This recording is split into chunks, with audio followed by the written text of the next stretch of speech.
Welcome back, I'm Jackie Jing with Veli and Jesse, and what a great day 9 of Stage 2 so far. Dark Zero, August Major Champs, and now the champs of the regular season, Stage 2 for the US Division. That was such a fun series to watch, but now we move on to the Soniqs versus Disrupt. But very quickly before we roll into that matchup, boys, you got your laptops? Always got my laptop. Thank you. We appreciate you so much. Now, Jackie, for the new viewers out there, tell them why your laptop is just so much kind of better than mine, okay? Okay, mine is actually way better than y'all's because I have like this amazing touch screen and it moves around. Like I can like move it up here or I can move it up close and I can like touch the screen and move stuff all around. So yeah, I win. Jackie, I win. I mean, your laptop's great, but do you have Rainbow Six installed on your laptop right now? Can you I play? have Rainbow Six installed on here, but the thing is dead right now, so I can't. That's her excuse. Okay, it's not the Predator. I got an i7 ninth generation here, overclocked 2080. This is a bad boy, yo. I love it. So Predator, thank you. Yes, we absolutely love it for gaming, and honestly, I watch anime on here all the time too because it's like a beautiful screen and amazing. We love anime out here. Not Parker though, so Boo Parker. Yeah, not Parker. Yeah. Anyway, I digress. We won't go into that because we got to talk about this awesome matchup, Soniqs versus Disrupt, and let's get right into it and start talking about Group B and bring up the bracket. So United lost to Disrupt, and Tempo lost to the Soniqs. And then United beat Tempo, sending them to relegation. The winner of today's matchup will take the top spot in Group B, 5th place overall in the US Division. The loser will play United, battling for 6th, hoping to clinch the last spot in the NA qualifier, while SSG will play Mirage from the Canada Division there. So now we've pulled up the bracket there. But, yeah, it has been a wild Group B. I mean, we just finished Group A. Group A has been absolutely nutty as well. But a lot riding on this matchup, as I was just explaining here. So let's get into it and start talking about these teams here. And we will start off with Disrupt. So some players on their team are doing all right. Shuttle is top 8 for overall rating in the US Division, and NJR has a .86 KPR, making him top 5 in the NA. That's really impressive, actually. They're the only positive KD players on the roster, though. So Disrupt made some roster changes for Stage 2, and despite their close win over United, Veli, I don't know if they've really found their groove yet. Why do you think that this team is struggling to gel? Why aren't they exactly getting in sync? I mean, how many excuses can we really use, right? Because they hope they you know, their IGL is gone. Hey, they have a new player. Hey. But I mean, let's be honest. Last stage, only one person was positive, but it was NJR. I believe he was positive 33. Just looked at my notes. But if there's gonna be one player that helps him get out of that slump to especially replace the productive role that Nyx was in, it's going to be Shuttle. Last stage, Shuttle was a -13. Now he's a +8, just like you said. His second entry, this is something I expect from Shuttle. I've always been hard on him. I've always said his name because I truly believe he can be the star of this team, and he is exactly who they need. But also, he's been doing his job, so he's off the hook. I'm looking at Reed, I'm looking at J9, I'm looking at everyone else now. Retro has been amazing. Stats don't matter with that guy, but they need to play together as a team. It's not happening yet. We see huge individual performances from NJR, whether he's on the roam or entry. Shuttle's been doing great. It has to be more. We always talk about how, you know, sometimes Oxygen are great or, you know, they're top heavy. DG is one of the most top heavy teams in the league since season 1. So, since stage 1. So everybody has to pick it up today or they could possibly lose their in a major qualifier spot. Okay, so Jesse, I want to talk to you about the team a little bit more, but more specifically about operator bans. You said that DG consistently bans Valkyrie and Thatcher, but you actually hope that they won't ban Thatcher today. Can you explain why? I mean, like, Valk's not a very common ban because it can counter those aggressive teams. We see it a lot from Disrupt Gaming. I expect to see that against the Soniqs. Thatcher ban, you know, it's tough because it's really important for some defensive strats, but also Reed kind of struggles when he's on that Thatcher. So it's up in the air, and it's really a tough decision to make. I do like Disrupt strats, though. If they can figure out those bans, they really do seem to get the strategies in order, and they seem to play really well. There's a particularly strat on Villa, and I talk about the Living Room Library a lot. It's my favorite bomb site, and Disrupt one of those teams that really did start to play this bomb site the best, and they started to, you know, utilize this top floor hold. I've made a little bit of a video to sort of break down how Disrupt like to hold this bomb site. Villa is a map we might go to. It's a good map for both teams, so I think it is an important lesson to learn on how to hold this bomb site. Let's see if we can watch this video and learn a little bit about this hold that I really like from Disrupt Gaming. How's it going? It's Jesse, and today we're taking a look at the Living Room Library bomb site on Villa. Now, this is not a very highly picked bomb site on Villa. However, with the addition of Melusi, Disrupt Gaming proved that it can still be a pretty strong site as long as you know how to hold it. Let's jump into it. So the idea of this hold is pretty simple. You're going to have holes opened up in the gun vault as well as in games to stop the attackers' routes down below from attacking inside of living room or coming through the lobby to attack the library. So this top floor becomes really difficult for the attackers to try to take, and let's take a look at all the utility being used to stop the attackers from getting in here. We've got Banshees, one inside of Aviator and one inside of Study. We've got an Evil Eye inside of Study that can watch the Aviator doorway as well as everything inside of Study. We've got ADS to protect these, one inside of Aviator and then one inside of the gun vaults. And then you have mute jammers all over the place to stop these walls from being opened up that the attackers could use for angles. You've also got barbed wire, one inside of Aviator, one just outside of Games Room, and then one in the doorway from the top lobby stairs to Study. So a ton of utility being used here to stop the attackers from taking control of this area of the map. Now you might be saying to yourself, well Jesse, this is just less utility than a regular Aviator games hold. Why can't the attackers take this bomb site the same way that they generally take Aviator games? And while that's not a bad point, the goals of the attack is much different when attacking onto Living Room Library compared to when they're attacking Aviator games as the bomb site. When you're attacking Aviator games as the bomb site, you're trying to get a planter in behind the map, behind the doorway, or behind the bar to go for a basic plant. And you can do this by generally opening up one of these two walls, getting some players in some power positions, and then making sure that they have the coverage to run on in either this way, or in through Study one of the doorways to get those plants down. On a Living Room Library defense, though, just holding these positions isn't going to be enough. You need to clear out the players, particularly out of Gun Vault, and this is a much more difficult task. What you really need as an attacking team is control of this gun vault, but this is so difficult. First of all, this wall here can't really be breached because there is a mute jammer on it and Thatcher is banned out. You could come bring in a Maverick, but even then, if you try to Maverick the whole thing, Melusi's just playing inside here and she can impact trick over the wall if you're trying to use a secondary hard breach, or just shoot back at you if you open up these Maverick holes. There's also going to be a player playing behind bar and they can come around and push you. There's going to be a player playing on these red stairs and they can come and put pressure on you. So this is a very dangerous proposition. The second big problem is most Aviator games attacks have the attackers taking control of this top lobby stairs. This is way more difficult in Living Room Library hold because A, there's going to be a dedicated player in this game that's going to be the Maestro chilling on these stairs and making sure that's difficult for you. And B, because there's going to be a crossfire coming from Library. There's the defender on site, so coming in through the front door and trying to pressure these stairs from below becomes a lot more difficult when you can't clear out the bottom of the bomb site. So maybe you want to get some crossfires in the guy playing inside of Gun Vault. Well, to get crossfires in these doorways, you need control of Games Room, but there's still a player playing inside of Games Room. To take control of games, maybe you get some pressure going onto this wall, maybe you get some pressure coming in through this doorway, but again, with a player on the top of these lobby stairs and you not really having a great option for dealing with him, you're going to be walking into a crossfire when you come through this doorway or when you come take control of Study. There's going to be constant pressure that you really can't deal with unless you just win a simple 1v1 gunfight or go for a trade.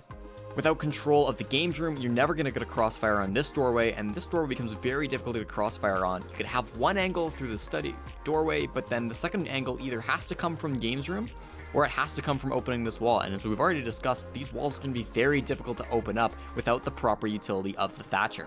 Because of these fortifications, a lot of teams, TSM included, choose just to ignore this part of the map and instead take Trophy Statuary, they take Aviator, and they just do what they can to open up some of these floorboards, giving them some coverage, but not dealing with the bulk of this defense. And that's going to be a big problem later on because they're going to always have to deal with those holes in the floor when they run in a living room, and they're going to have to deal with constant aggression from these top floor players. Guys like NJR are going to totally abuse this because they can keep pushing you and they can keep getting aggressive, going for these late round flanks, and unless TSM have perfect flank watch, which is very difficult on a map like Villa, it's just not going to prove to be too successful for them. And that's Living Room Library on Villa. And that's not the first strategy that we've seen emerge, and it sure won't be the last. As new operators, new maps get thrown into the NAL and the global Rainbow Six Siege, I can't wait to see what sort of metas emerge, what tactics we'll see teams cook up next. Jesse, we love your videos. So handsome, make more of them. So adorable. I know, Just so smart, I know. You know. We always say he should be like on a CW show or something, Like you a know. model. Yes, like seriously. Anyway, we digress again. Let's talk about the Sonics here. And we have said this repeatedly about the Sonics. They're a strong team. This is a great lineup, but they just haven't performed as well as we expected them to in Stage 2. In Stage 1, they were challenging top teams. They were beating mediocre ones. Veli, I can't quite put my finger on why Stage 2 hasn't been as successful for them. I could put my finger on it. You can't see me, but Okay. I'm putting my finger on my second monitor, and I'm pointing at Slepin's entry stats. He is 9-16. That is not the Slepin I know. Jesse, is Slepin that bad? Not usually, not in Stage 1. No. Yeah. Stage 1 Slepin was great, and that's the thing that trips me out, right? We see Gonfi and Slepin, like, literally have these rampage moments where it's like nobody in the lobby is better than them. But you know what? This team, they start off slow, and it's always about the now, right? If Sonics can really just heat things up right now, iconic Gonfi, Slepin, doing the things in the front line, super and easily in the back, I don't see a universe where Sonics loses. Yeah, well, the Sonics, we will have to see what happens here with Disrupt, but they lost to, or they did edge out Tempo last Yeah. week, sorry. But it was too close for comfort. It was Yes. too close. So, Jesse, you felt like Easily was dying too early in that last match, and they definitely need to iron that out today. Yeah, he had a couple too many opening deaths on Maverick, particularly, is a really important operator. I think a lot of that comes down to just, that overall information game, making sure that everybody sort of knows what's going on, the sort of global understanding on attack of sort of what phase your attack is in and what's known and what's not known, what's covered, what's not cleared.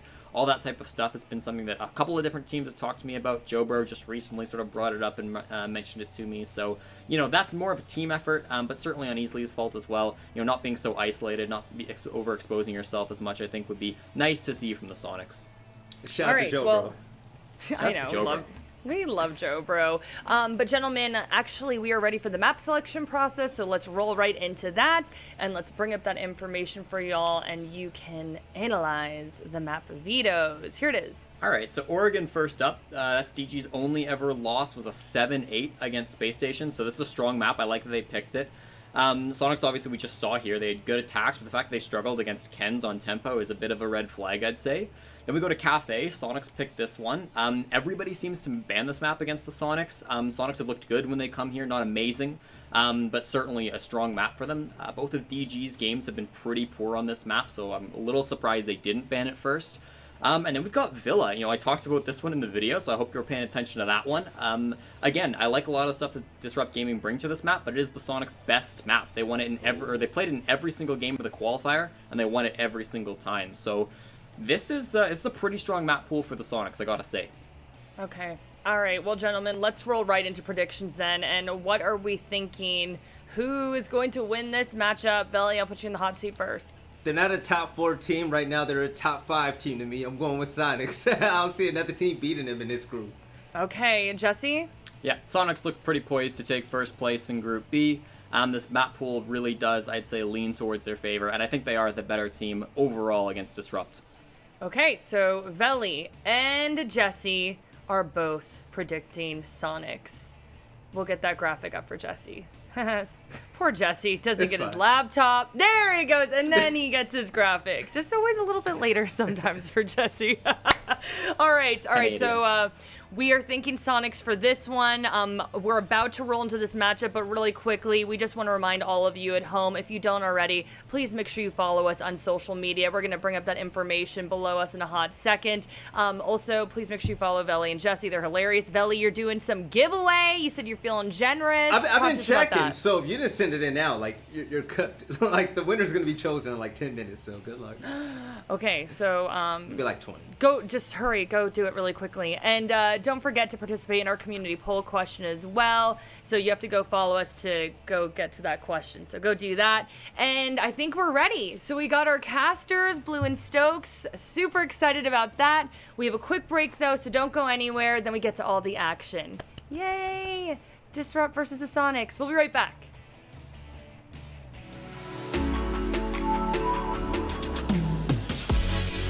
Highlight would definitely be like avoiding relegation. That was such a weight off my shoulders. Even though we went 0-2, we still are in it, especially after being united. I think we're in a pretty good spot where we avoided relegations. I think people definitely underestimate us. Yeah, we got smoked by TSM on one map, but the other map was close. It's been a rough two stages. Last stage wasn't that great either, but I think we're on an upward trend, obviously.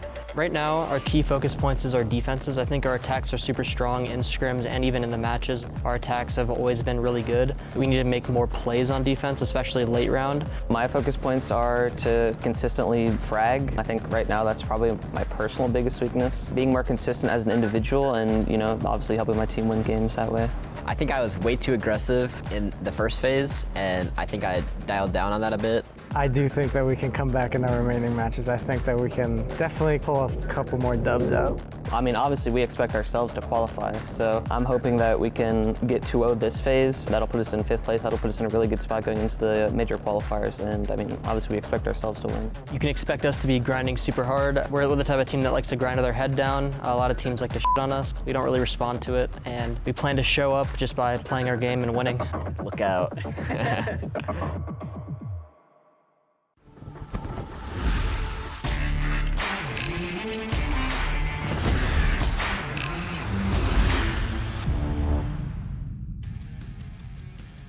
Welcome back once again to the North American League, ladies and gentlemen. Stokes is here with me, and we are just moments away from getting into our first map here between Disrupt Gaming and the Sonics. As is usual, and as it has been for the past couple weeks now, a very important match, seeing as we're in the Group B matches, and this is potentially pushing teams closer and closer towards either relegation or, on much better news, of course, getting them that much closer to the major qualifiers. Stokes, let's get your opening thoughts on this matchup.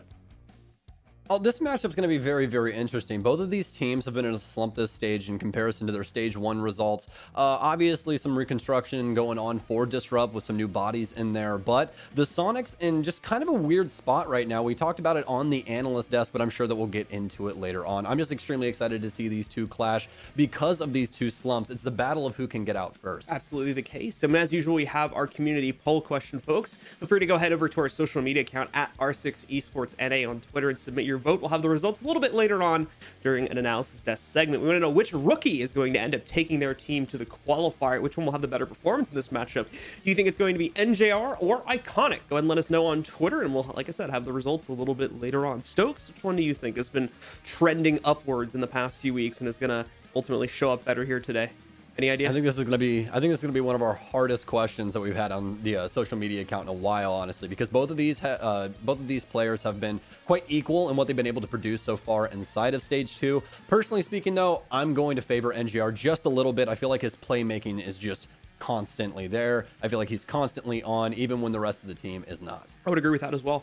For the maps that we're looking at, actually a pretty interesting map pool. We got first two maps, the picks from either team. Oregon, of course, being the first one from Disrupt, Cafe being the second one from the Sonics. These are both maps that the teams haven't necessarily been able to play all that often. Obviously, we've seen Cafe played a little bit more for the Sonics, and they're in the Disrupt have 0 plays so far here on Oregon. But an interesting trait to both of those maps that it was very commonly banned out by their opponents, even very high-ranked opponents in both cases, such as like Dark Zero, Oxygen, and TSM, looking across the board. So it could be kind of a sleeper map for both of these teams being their picks, and we're going to find out if that'll be the case right now as the bans have just gotten started. So let's head in and take a look. Sonics are going to immediately knock out Ace as their first attacker ban. Not a bad way to start off the ban process here, as we'll throw it in Disrupt's hands right now for their 2 bans to see how much the offense will be hindered. We're taking Maverick on the board, but that means we're going to be leaving the Thatcher up. This is something that was highlighted on the analyst desk, that most notably Reed not the best when it comes to playing that operator. See our first defender ban coming up here in a second. These have kind of fallen in line as of late since we've seen Echo got knocked out, and Wamai's been a pretty common one that we've seen being knocked out of the pool when the opportunity presents itself. Him combined with Jaeger has been a very annoying combo, and this is usually the second one that follows it up. Maestro coming in there. Like I talked about, Echo is currently banned for technical reasons, so he is in quarantine for the foreseeable future. Maestro getting banned out is usually the second choice in that respect, as he's a very similar operator with regards to the utility that he brings to the table. Better just knock those both out, and now the attackers don't have to deal with them at all. All right. Well, hopping into the first round in between the Sonics and Disrupt, a matchup that I've been actually extremely excited for coming into this week. Obviously, whoever loses in this matchup will go on to face E United later this week. But I think that these two teams, for what we've had within the last two stages with them, I want to see which one of them has improved the most. Both of these teams have had their problems. Obviously, Disrupt, like we talked about earlier, making their roster moves to try and fix that. It really hasn't solved the problem, though. They still seem to have some issues when it comes down to the later half of the round. As they said in the video, you know, just the playmaking isn't there right now. I feel like Disrupt just needs to get back to playing what they know best and trying to play around each other instead of just putting so much time into these strategies, which they have been working out extremely well, but it all obviously comes down to that playmaking ability at the end of the day to find a lot of success. On the Disrupt side of things, I think we saw a pretty encouraging last week from them, so hopefully they're going to be able to carry that performance over into the matchup versus the Sonics. They as well have been looking to improve their own game, though. Like I said, both these teams are in very similar footing for me personally right now, so this is very much the deciding match that'll put at least the one team over the other at the end of the day in kind of my personal head rankings. It's a little bit harder to decipher these sorts of things in a long game, one because the teams don't always match up against each other, and yeah, we just kind of have long gaps between when they do often face each other, but very much want to see which one tops out the other potentially for the foreseeable future here. So let's take a look, see how the opening round goes. And right off the bat here, we do have a little bit of pressure from Disrupt trying to drone things out at the construction tunnel. Not going to be a massive amount of pressure being put on there, though. This is often kind of a trap for the attackers, that they try to put all this pressure on here very early on in the round to drain out the utility, but oftentimes either fail to drain said utility or just waste too much time doing so. So instead, we're going to see Disrupt with a lot more pressure over towards the tower side as well, probably to set up at least one or two of their players on the backs there so they can start to draw the eyes away from that construction tunnel a little bit, and that will maybe open up better ways for them to be able to work a push in that direction. We could see some pressure also possibly get applied to the hatches. Now that's going to get opened by Retro here at any moment. Yeah, nice setup here from Disrupt so far. I like how they're pressuring those back stairs like you were talking about. Need to handle that pillar area in the proper manner, because if you don't, then you're obviously going to end up losing a lot of important bodies on that offense. And Disrupt been pretty strong on offense throughout the season so far. Obviously, their favored side, like we heard them talking about earlier. So we'll see if they can possibly get some assistance here. I will say this, though. J9 bringing the secondary hard breach on the Capitao. This is something that we haven't seen brought to Oregon just yet, or as much as we've been seeing it on some other maps. Specifically, Cafe, we've been seeing a lot of that secondary hard breach. It's Iconic gonna get forced back, at least behind the breached wall for now. Don't hear the reinforcement yet, though, so he hasn't completely given that up, if that is indeed Sonic's operating procedure. They do have a mirror window on it, though, so it's likely that it would get left open anyway, just because they can also play off the mirror window. So Iconic, he's been able to move back out, though, prepping that Nitro Cell to get thrown against the inevitable push that I'm sure he's expecting from Disrupt, and you can see it broiling. They've now rotated the players back to tunnel like I was talking about before. They've got a three-man setup ready to move in here. That first ADS on the right side of the wall has already been dealt with, but still a little bit more to deal with here, and NJR is going to get absolutely destroyed. I believe that might have been Slevin that pulled that feed off there. Is going to be able to down him. Not kill him outright just yet, though, but regardless, Slevin still has very solid control over this position, and he's got potentially two ADSs supporting him. It's a little too close to the smoke charges, so he's going to take a tad bit of damage from that. Had an opportunity on the swing there for a second, but doesn't take it. Thankfully, Gomfi's around. He's able to assist as well. J9O, however, will strive as he swings around the corner and makes quick work of Slevin after a very long build-up there. Gomfi now taking the reins here, trying to fend off any pressure coming from the hatch room, but as of yet has not had to face off against much. We're down to 15 seconds. Disrupt seem to be holding, but there's a reason behind that madness here, is it's allowing them to potentially lead into much better kill angles, and it works out beautifully. 3 to 4 kills in a row at the end of the round for Disrupt, and they take it solidly at the end of round number 1. Some fantastic patience there from Disrupt, and Sonics just getting a little bit too ahead of themselves and not worried about that freezer hallway, which Disrupt immediately capitalizes on. So some great stuff by them to eventually work into Pillar. We didn't think it was going to work out too well with just how long the Sonics were allowed to exist there, but eventually the tunnel push working out for Disrupt. Some solid stuff to start us off here. Very, very solid stuff indeed. Like I said, a little bit worried about their actual ability to get in there, but it seems like all of that hesitance was mainly to gather intel and really make sure that when they were going to go in here, they weren't going to run into any solid setups from the Sonic side and just get torn apart by that. Beautiful stuff indeed. Works out perfectly when it finally explodes out onto the site, especially being able to get pillar control so quickly. Like I was saying at the beginning of the round, that's where a lot of teams often get tripped up and are really unable to get past that choke point, but didn't really seem to be much of an issue at all there for Disrupt due to the nice pick that they got onto Sleben. Now we're going to see a change up from the Sonics. No reattempt made on that site due to the ease with which Disrupt was able to get access to it. So instead, they're going to head up to Kids and make a second effort here.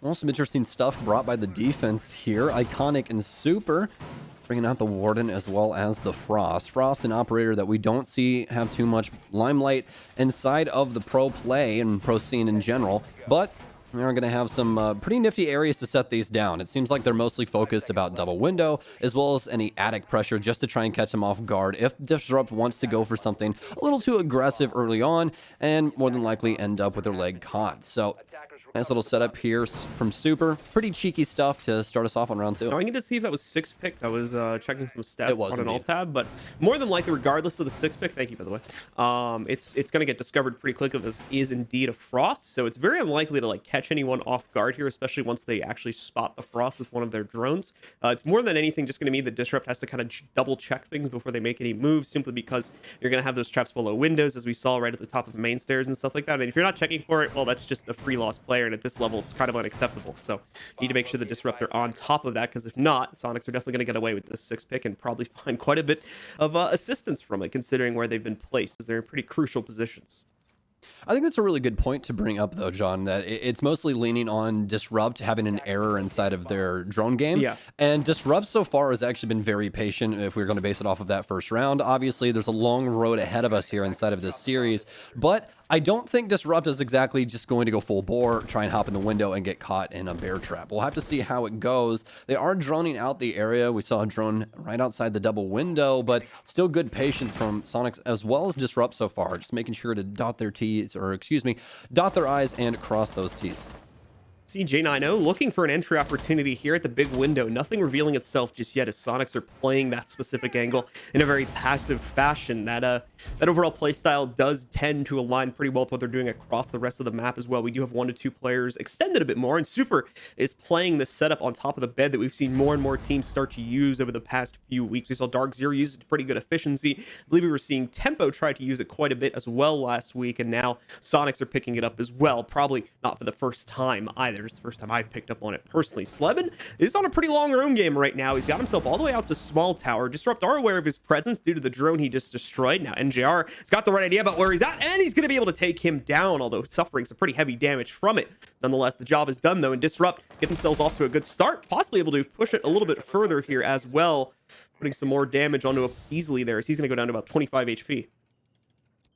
Well, the drone economy pretty harmed here for Disrupt as they're working their way in, but Retro's already rotated all the way to Trophy, and he's going to get 2 big kills to start himself off after that rotate. So Disrupt now in the driver's seat here, trying for the perfect round, but NJR gets down to the top of white as Gomphy's the only man remaining inside of Kids' dorms. Nitro still out. Can it get both? It only gets 1, but Shuttle with the immediate refrag. Disrupt 2 rounds up. Good attempt from Gomphy there, but unfortunately the roam game falling apart, along with the free entry back over by Master side, made it a very easy task for Disrupt to clear out the rest of the site, get in and be able to control things very similarly to how they closed out the first round as well. So things are looking great right now for Disrupt's attacking game. Now in that round specifically, able to find a nice hole to pierce through, and like I said, made the rest of the round pretty easy after that. Well, there's some big problems there for the Sonics when it came to that late round, John. And I think that the biggest problem was that they didn't have anybody prepared for anyone to rotate over towards the top of main. They assumed that Disrupt was going to stay around white and just try and pressure through the double as well as the top of white stairs, and that's not exactly what happened. Sonics, just once again, a little too tunnel vision on the initial push from Disrupt. I'd like to see someone try and make that rotate to assist with the squad while they're trying to hold the front line. Move to that back line, worry about that flank. You know it's going to be coming eventually. That's how Disrupt has gotten a lot of this pressure here inside of these last 2 rounds. It's just these late round executes by somebody getting a nice little, niche pick. Taking a look at the Sonic setup, of course, as they go back down to the basement. very similar setup to what we've seen before, as the operators are looking very similar as well. We see same mirror windows too, so it's looking like Sonics are very much going to pull out the same strategy that they did back in round number 1 and try to see if it works out for them. We do have that Melusi sitting on the wall. I don't think that was there back in round 1, although I may be misremembering it. Well, Disrupt out onto the field now. Plenty of utility here for the clear. Mostly dedicated to the stun grenades, some frag grenades, the usual lineup that we expect them to bring. Reed once again onto the Thatcher, but this time some improvement that we've seen so far. Disrupt obviously up 2 rounds right now. Sonics not getting anything, and Reed 2-0-0. So things looking up for Disrupt so far. I mean, Retro as well at 4-0-0 as well. We got quite a few players that are doing some fantastic work right now for the Disrupt side of things. And like I've mentioned, you know, I'm kind of starting to sound like a broken record on this at this point too, but mainly on the entry game, Disrupt have been doing a fantastic job. They've been a little slow to get to that point in the round, but when they have found the opportunity, man, they have struck true, and they've usually have had their entry go 2-for-1 for trades at a minimum, if that player even goes down, which so far that player has not gone down in this case. So they were looking very, very good with regards to their entry game at this point. Sonics, of course, still playing it passively, as you often need to do on the Spaceman hold, of course. Their hold doesn't look bad. The problem is there's a lot of intel going over to the Disrupt camp, and they're using that to just storm in here with and storm in with really good efficiency too. Gomfi's going to take some damage off of a nade, it looks like.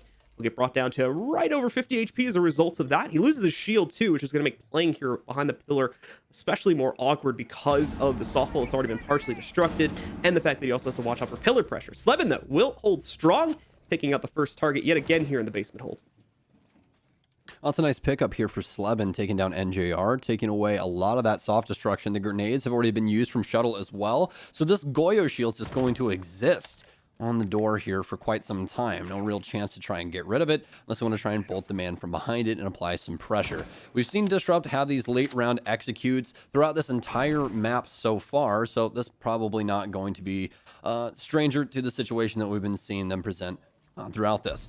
Still have 3 EMPs on Reed here, and this actually could help out quite a bit. There's a huge Nitro cell that goes out from Iconic. No one ready for that. The repeat, but Iconic right on the tailcoats. It's Gomfi to actually pick up the frag, but not before Iconic can pressure from behind. They're not even worried about him. It's a flawless round for the Sonics as they pick up every single body inside of construction. Great stuff with the pillar hold, along with the people that were holding on the inside of electrical as well. Didn't really let the Disrupt get an inch that time, which was the dangerous part about round number 1, was that inch was gotten with relatively minimal effort. This time they do a much better job of denying any pressure coming from the back stairs or that construction tunnel, and as a result of that, the Sonics have a much easier time holding things as well there. The removal of NJR right off the bat, as Stokes was mentioning, took away their capability to deal with all the shields that were on both of the angles they had to deal with trying to push in from that tunnel, and it just made the effort of trying to move in, trying to get any sort of map control from that point, a massive effort that Disrupt unfortunately weren't ready to take on.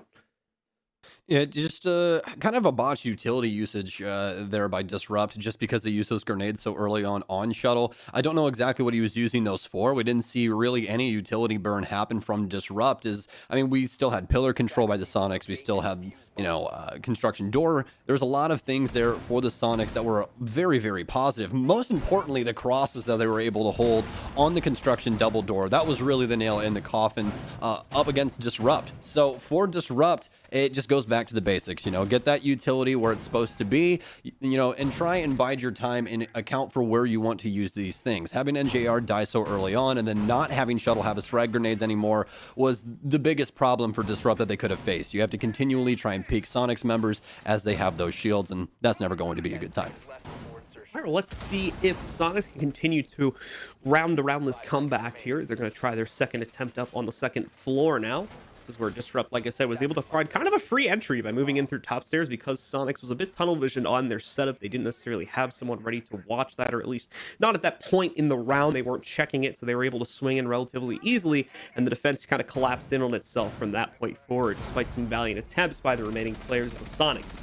Obviously, a pretty easily correctable mistake, so I doubt Disrupt are going to be able to win the round in similar fashion yet again, but at least on the opener, the overall flare is looking somewhat similar for Disrupt here.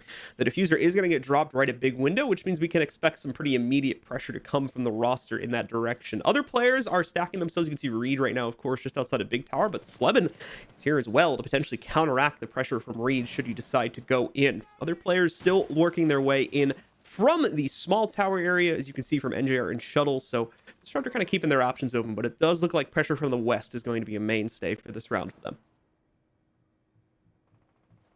Well, for the Sonics, it's mostly pressure downstairs that Disrupt's going to have to clear. Definitely got to be worried about Super downstairs inside of Kitchen. He can have a lot of effect on what's going on up top here, especially when in tow with Sleben. This roam game we've seen before by these two, and almost every single time they're not cleared out, they end up getting a really, really nice flank off that begs them quite a few kills and ends up winning them the round. So we'll see if Disrupt can possibly thwart their plans or just have a strong flank watch to try and get this plant down. Disrupt still focused on double window with plenty of bodies outside working those angles. Have to worry about the Warden immediately inside though, as both flame bolts come out from J9 to start us off, but none of those are going to be touching Gomfy as he continues to exist on the double window. Runs right back into the frag grenade there, as I'm assuming he was worried about the angles coming from the double, but nevertheless he's been taken down. Yeah, Gomfy just could not find a safe spot to stand there, unfortunately, so he becomes the first victim on this round. Disrupt once again get off to a swinging start, but are they going to be able to carry it forward? That is always the big question when the team gets their initial man advantage to work off of here. Down to a little under a minute remaining for the Disrupt roster, so certainly not stretched for time as of yet, but as you can see from our top-down view, there's still quite a few kind of problem areas that Disrupt have to deal with before they're really able to start this entry, one of those being draining out the smoke charges from Easily. He's only just used the first one, and we're down to 30 seconds, so we can kind of spam these at this point, but nonetheless, Retro once again making some progress for Disrupt here. He's able to take out another player. That's going to be, I believe, Iconic going down there. Sleben tries to fall back to the top of the kid's stairs, but is going to get shut down. Yeah, indeed. It's going to get shut down by NJR. This is a potentially big mistake, though. Easily gets away with 2. Oh! No! Make it 3 as well, but NJR is going to shut him down, taking him out and still giving the round over to Disrupt at the end of the day, and despite a very nice attempt from Easily to clutch it out. That man was laying in his friend's corpse. That was something else. Oh my goodness. 2 quick shots of the SMG-11. But, hey, I mean, not the best round overall by the Sonics, you know, despite valiant efforts there by Easily.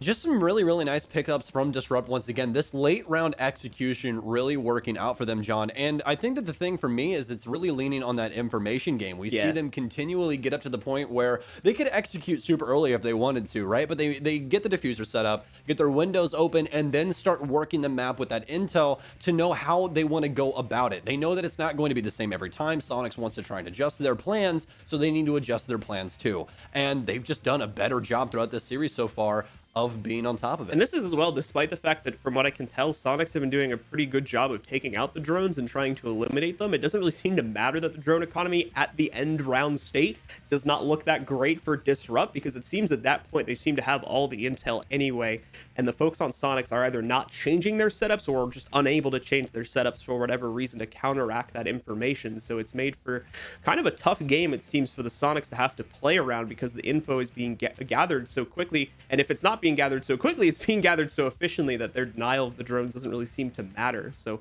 Sonics are facing a pretty big issue right now they're going to have to work against. Once again, got to give props for Easily for trying to turn that around, but it's the same thing that happened up to that point.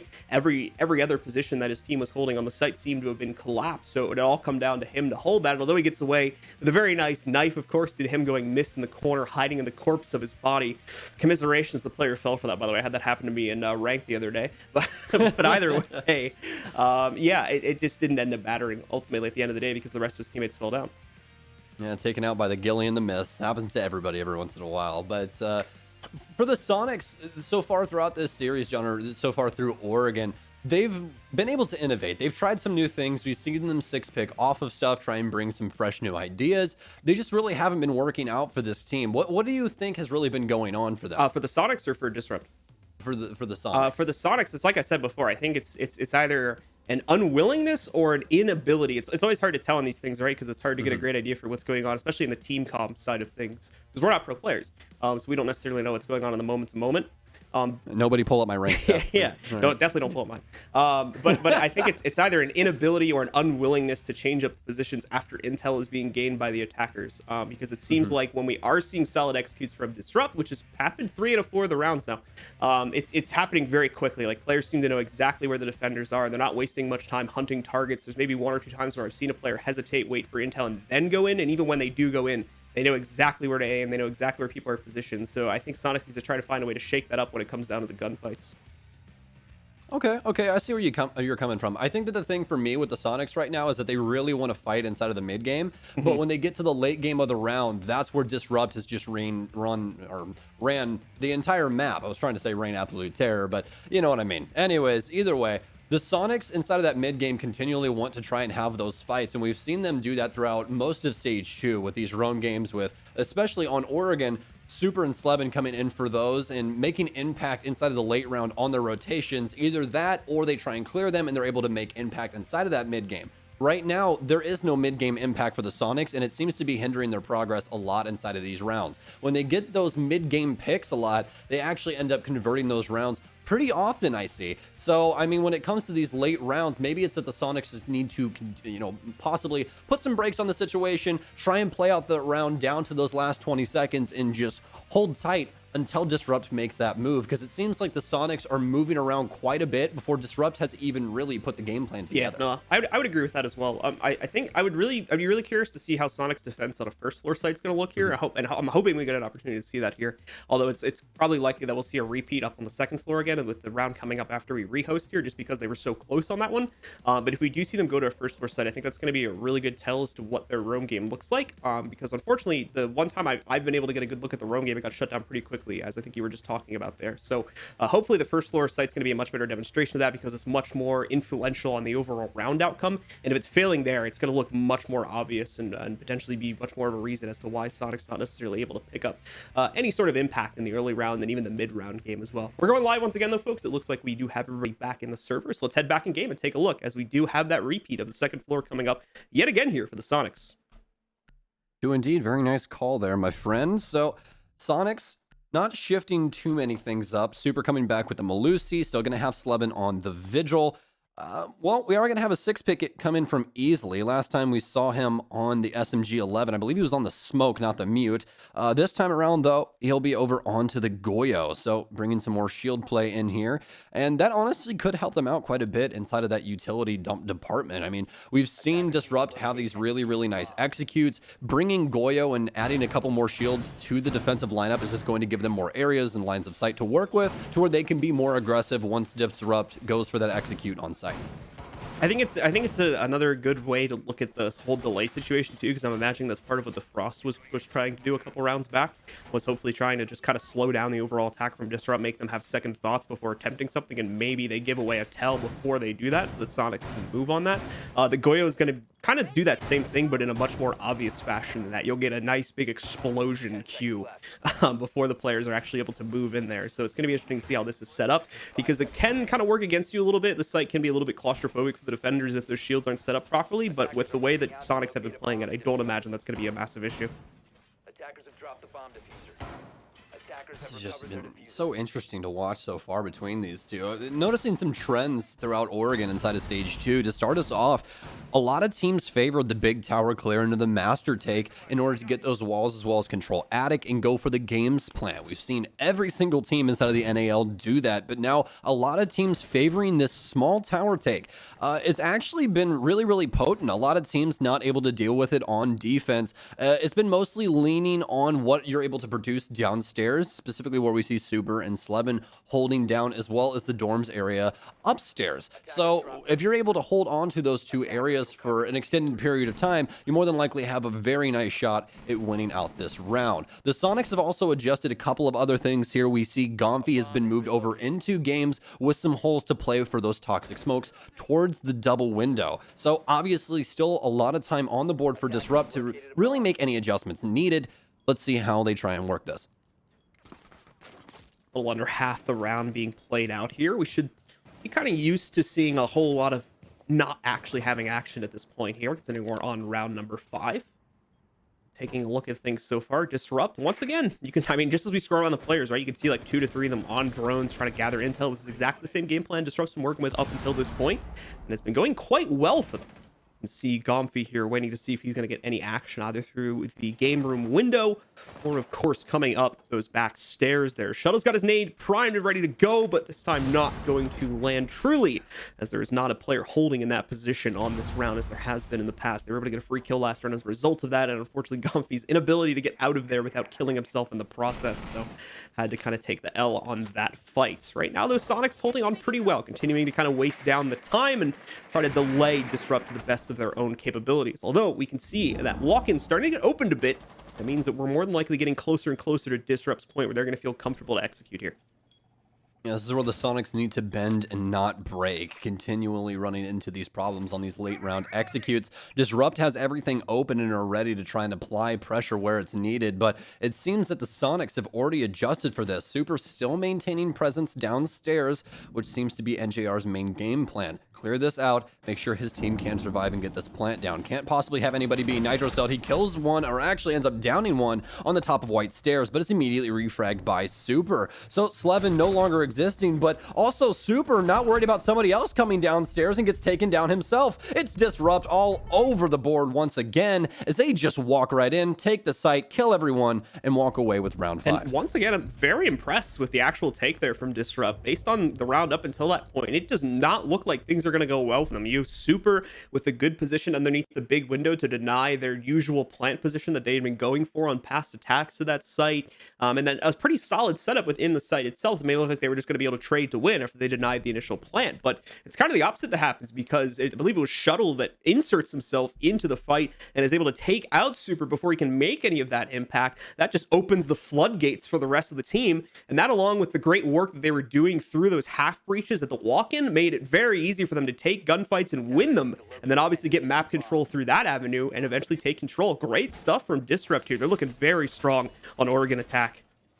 Yeah, absolutely. Checking all of the boxes, and that's something that they've highlighted throughout all of Oregon so far, is just patience. They continue to work the map, get the intel that they need, and they make sure that they have backup plans for if anything goes wrong. I mean, we saw Disrupt members get picked off downstairs trying to clear the roam from the Sonics, but then it immediately got course corrected right at the last bit before they ended up hopping inside of the window. So there's some really, really good depth to Disrupt's game plans on offense so far. We just need to see it translated to their defensive setups. They talked about inside of that initial video that we watched from them that they really like this offensive side. They feel like they can game plan extremely well, and that, you know, their ability to play make on the offensive side is just very, very strong. So if we see the same thing on their defense, I could see Disrupt upsetting Sonics here.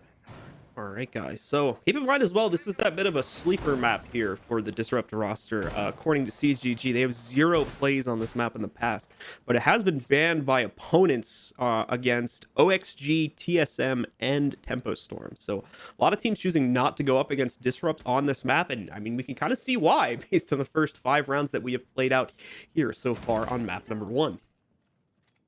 I mean, I'll give it the benefit of the doubt. We don't see Thatcher too much on Oregon, so that could really be playing into something as well. You know what I mean? So, and until we have a bigger sample size, I really won't be able to tell you, because a lot of the matches that we have watched on Oregon, no matter what the region, Thatcher's off the board. He's still a super, super potent operator, so having access to him is definitely a plus for the offense.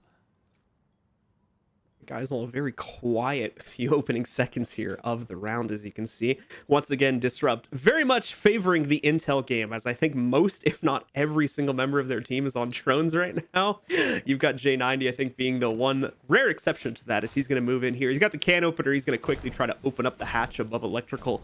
That will force Gomfi back to play closer to the pillar a little bit more here, as he has been doing for many, many attempts on this basement site already. Now keep in mind, this is the one that Sonics have been able to successfully win, and that's because they did a good job at pinching the pressure that was coming in from the tunnel from the Disrupt there, and more importantly, they were able to waste a lot of the utility. Now Retro gonna try to open things up here, go for an opening on the wall, That nade is going to get chucked down as well. I'm not sure if those X-Pyros are going to kill the Melusi, but it might take it out here. Now, a little too far away from that, unfortunately, and I don't think it would deal the damage needed anyway. So that's still going to be a problem when they drop in. Slevin still has a safe position, but it may not remain safe for very long, as now they have access to throw flashbangs directly at him. Doesn't seem to matter, though. He's ready to take the fight anyway. Takes out Shuttle, and he's ready for more. Pre-aimed at that backstairs position, but it seems Disrupt are going to call it off for now, as Soniqs once again get the opening kill on the basement defense.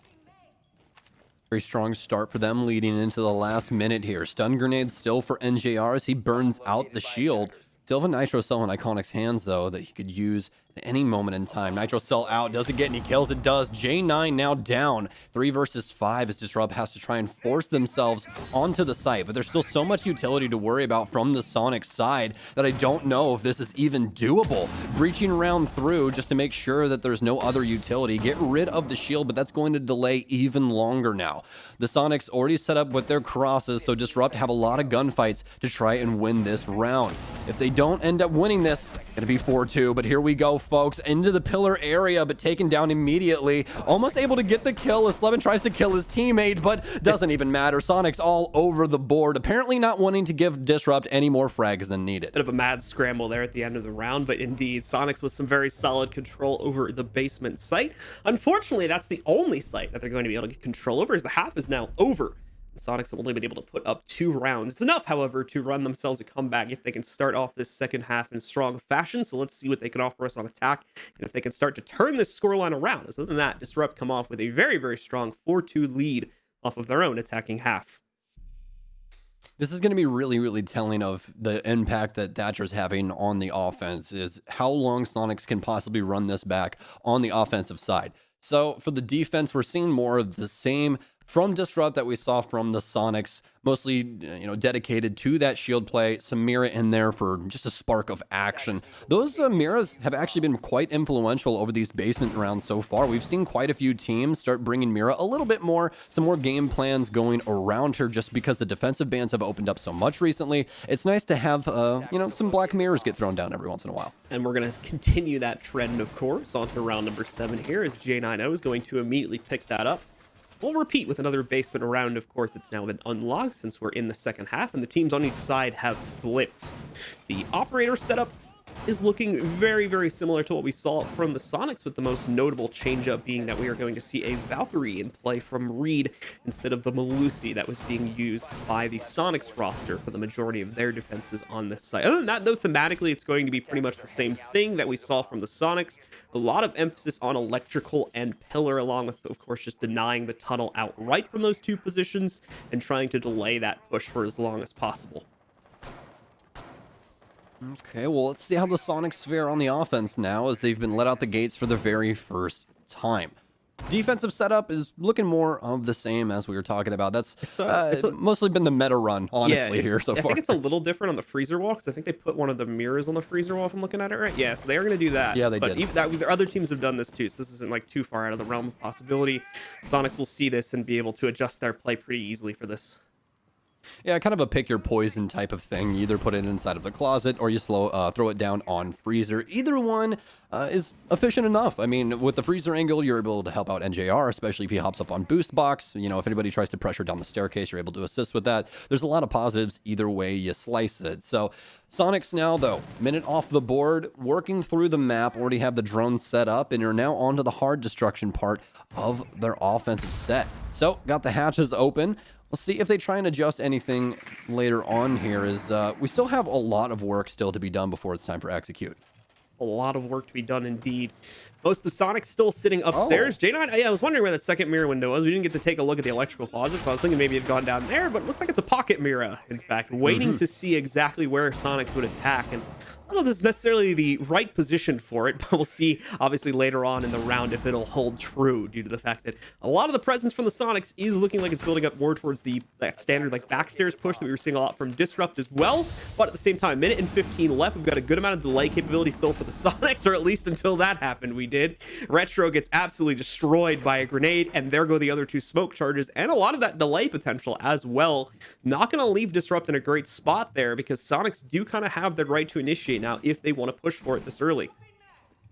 That's a lot of much needed tools off the board. That shotgun could play out that situation so well at the bottom of the stairs, but now the Sonics are all over the pillars area as they're making quite a bit of progress here, but not before some frags come through for Disrupt. NJR picks one up from Freezer. He's on very low HP right now as he's trying to pick up his second frag since the restart, as it's actually going to be Slevin to take down NJR. Freezer control now over to the Sonics as they wrap around the storage site. Reed picks up Slevin on the other end of the map as Reed is actually also going to do double duty. Picks up his teammate as well. Nitro Cell goes out, but it's botched as it lays on the top of the filing cabinet. But J9 almost able to get 2 big kills. The mirror's been popped as well. Vector spewing bullets everywhere, but not able to make contact with Super. Super into the clutch with the AK, high mag capacity weapon, which could assist him inside of this. But J9, the Vector, can he win it? He cannot. Super shuts him down and wins their first offensive round. Good attempt from J9. Oh, it seems like that mirror window did get some use after all. Unfortunately, not enough to get the outright clutch in the 1v1s, and even getting some respect from Easily there as well.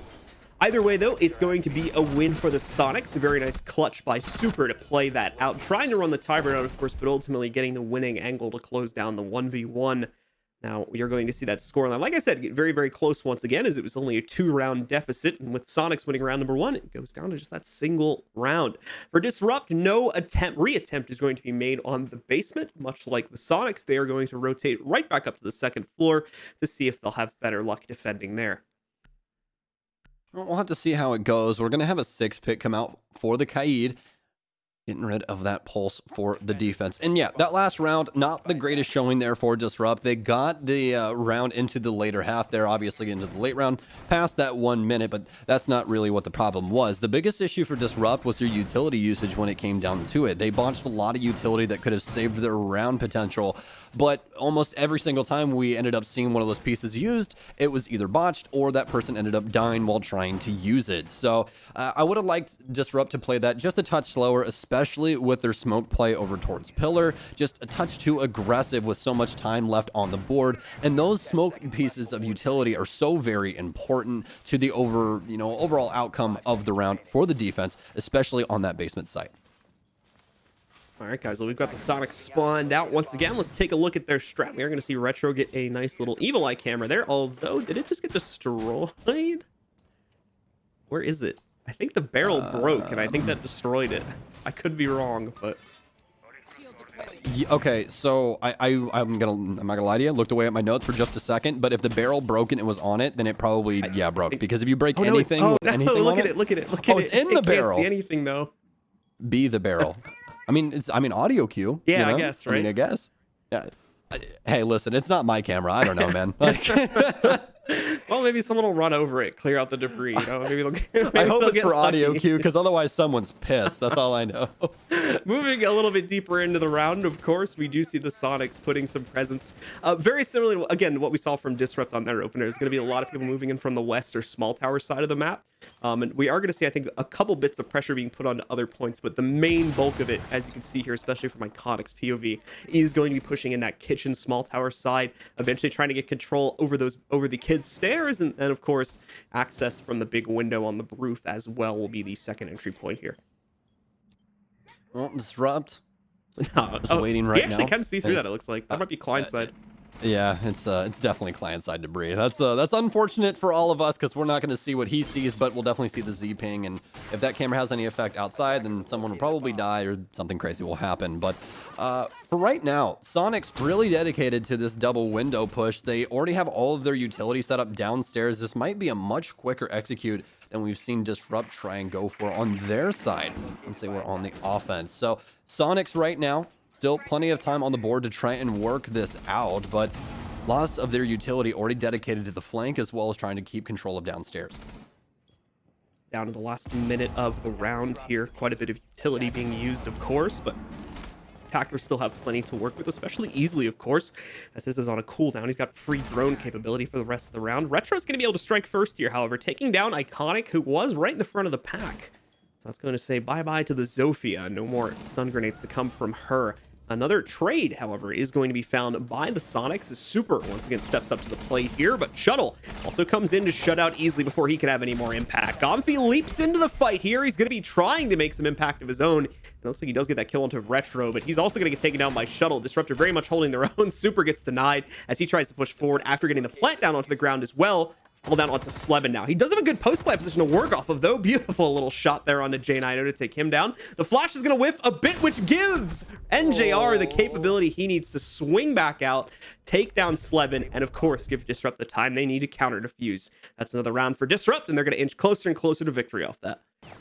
Oh, Slevin's going to be kicking himself after that one. That round was actually really winnable when it came down to the 1 versus 3. Really, only thing you had to worry about was the mag capacity inside of his primary gun. But despite that, almost able to win it, just launched a stun grenade there. But for the Sonics, their dedication to their main call early on, not the worst thing to do, but it seemed to have hindered their progress throughout the round. We've seen Disrupt take their time when they're on offense, obviously, and work that information game, and then go into things knowing full good and well what's going to face them. When it came down to the Susquehanna Sonics, they were still able to get the diffuser down, but when it came down to it, it didn't seem like they knew the real positioning of Disrupt, and they were able to capitalize off of that quite often, and actually ended up turning the tide strictly because of that. All right, guys, so Disrupt just 2 more rounds away from closing out their own map pick, and of course giving themselves the series advantage. This is a best of 3, so they'll need 1 more to close it down. The Sonics continuing to run that gauntlet. They're back at the same advantage we started out the second half with, or disadvantage, I should say. We're going to see how they look to build upon that. Disrupt will not, again, reattempt the basement here, seeing as how Sonics are able to clear that out. Not too much of an issue. Disrupt doesn't feel super confident in their ability to win that right now. So they'll go to the first floor site that we'll have on this map, and it is going to be the 2 directly next to each other. It's going to be the cafeteria and kitchen hole here from Disrupt. Looks like it's being played in a pretty standard fashion as well. We've got the extended hold going out. It does look like the double walls in the cafeteria have been reinforced when I've pretty often seen the single wall get reinforced. And of course, the blaring issue is the fact that the main wall going to small tower is completely soft right now. So we'll have to wait and see how that'll end up working out for Disrupt here, because I doubt that's an accident. It is not an accident. I think, again, delving into things here, I think that the main game plan for Disrupt is to delay as much time with showers as possible. I mean, look at the dedication of utility here from Disrupt. We've got shields, mute jammers, ADSs, the whole 9 yards here, folks, as well as utility dedicated to slowing down the push from the Sonics inside of the showers hallway. So lots of things from Disrupt focused on this area. And I think that their main thing is as long as they're able to control showers, they're still going to be able to prevent the plant. The real thing for the Sonics now, though, is how do you handle dining crosswise in order to safely get a diffuser down? That's going to be an issue they'll have to figure out at some point here in the next 2 minutes. Sonics, of course, already working their way in, already being able to open up the soft wall. It looks like already making an attempt at a plant here, whether they realized it or not. Trades are going off. Oh, and it did get denied, but with even trades to bring it into a 3v3. Big issue for the Sonics now is that diffuser is locked in the site, and I doubt they're getting it back without confrontation. Okay, maybe I'm wrong about that. It looks like Super's about to run in and get it, but let's hold my tongue here for a moment. There's some very smart siege being played by Disrupt here. So many really good angles. Shuttle still downstairs inside a kitchen as Retro drops down into freezer to come up the freezer stairs. But this is the positioning that I was talking about. NJR has a hatch popped inside a kid's dorms, and he's just going to eat the legs alive of this player. But it doesn't even matter. Iconic's just better with the scope. And now Slevin's worked his way inside of dining as well. It's a 2 versus 2. But the Sonics don't really know where anyone is. Nitro sell out. Oh, right on the back end of it, Slevin. You had to hit that, but you still got plenty of time to try and win out this round, and you still have case control. So lots of positives here, but Shuttle on the pixel angle rips his head off and Disrupt on map point. There's so many like instant kills on that round too. From both sides of the equation, we had players up on that hatch position. They finally got taken down by Iconic after he was able to get 2 or 3 of his own instant headshots into players trying to swing in there, and then the one at the very end as well. It was just not around for players who cannot aim with those headshots there as well. Anybody who wasn't pre-aimed was going down seconds after they really made their peak happen. So things are going to continue to look great for Disrupt, though, after that little bit of an unorthodox hold on the double first floor site. Worked out very well for them, we should, of course, mention, as the initial attempt from the Sonic got shut down pretty swiftly. Lost a couple players in the process, but the job got done, and then once the case was on the ground, they unfortunately weren't able to get it back after that. Made a valiant attempt at taking out Iconic, who was holding the angle on the case, but just wasn't enough to work it in the remaining 1v2 that we had at that point. 6-3 is now the scoreline, and as Stokes has mentioned before, Disrupt now only one more round away from closing out the map.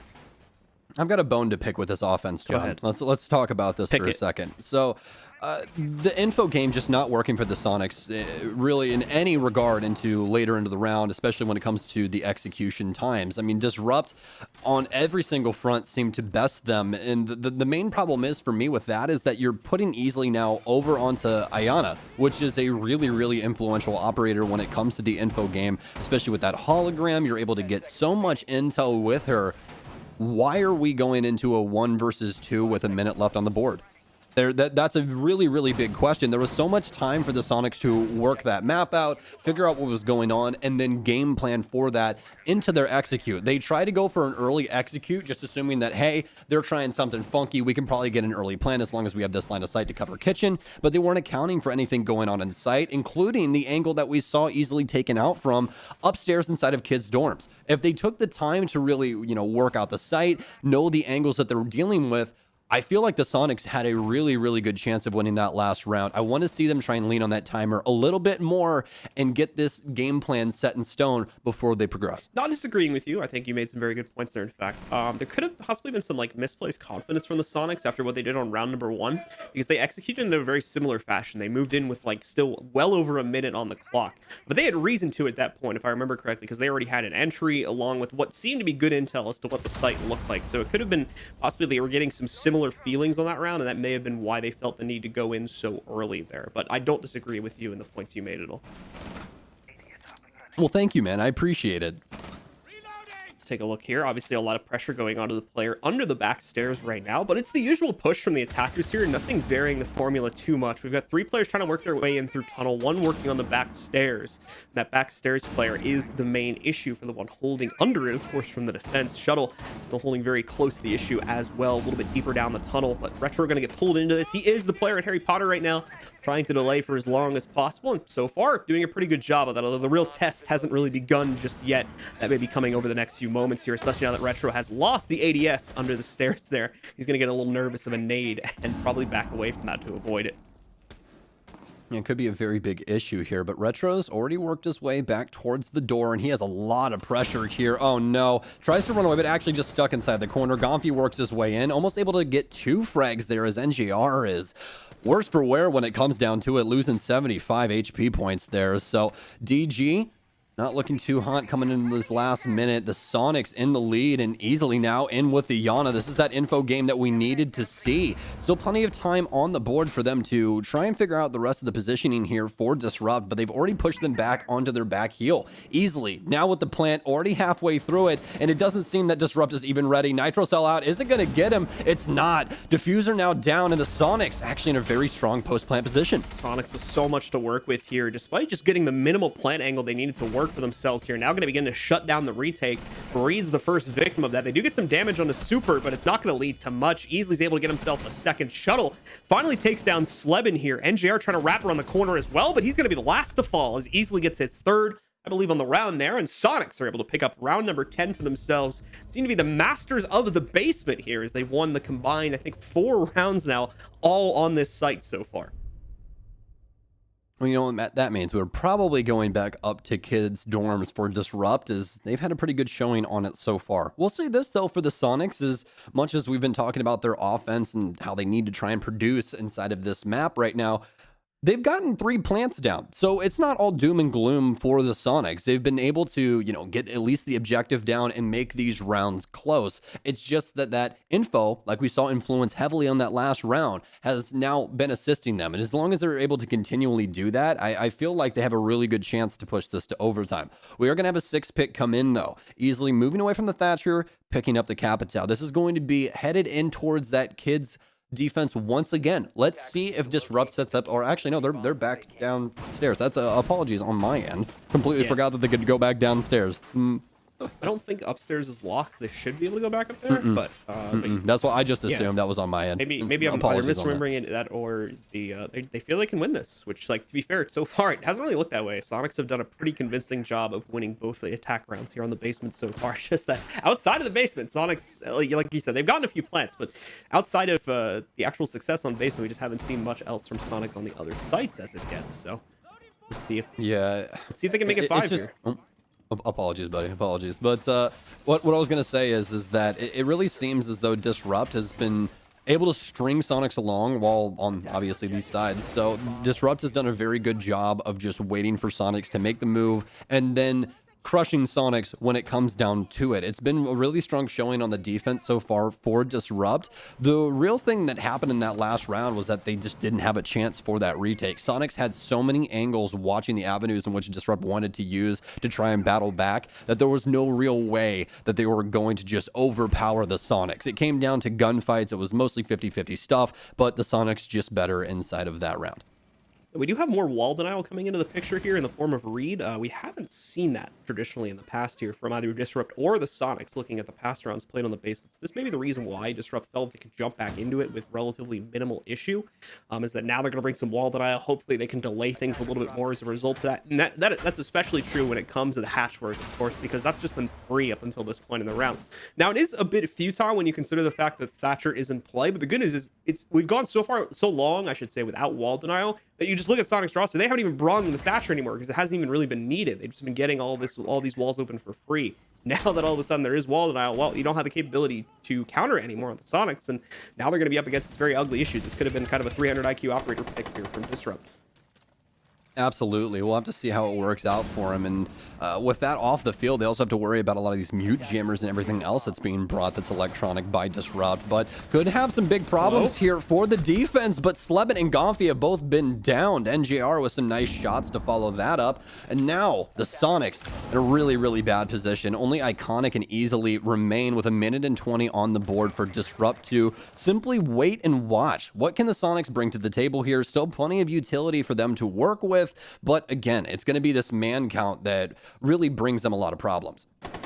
Shuttle nearly giving his life away there. Easily is going to take that as a signal that no one else is watching down here, though, considering that was just a wild swing out the door. There was a player elsewhere in this room. He'd more than likely wouldn't have done that, so Easily is going to push forward on that and find success in being able to take down Shuttle. Knocks at the mirror window as well for greater angle play around this room. He's got to be very careful about the rest of this push, though, is from what you can see on the silhouette there.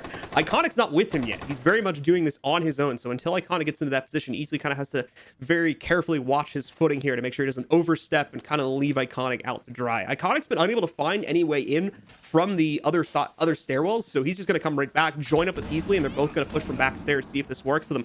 Iconic already taking some heat as he moves in as well, losing a quarter of his HP. Iconic, though, makes it work, swings around the corner, loses his teammate, though, and Reed is going to be able to finish things off as he gets both of the kills at the end of the round, and of course, seals the deal on map number 1 for Disrupt. They're going to take it 6-4 as the final, or 7-4, excuse me, as the final score.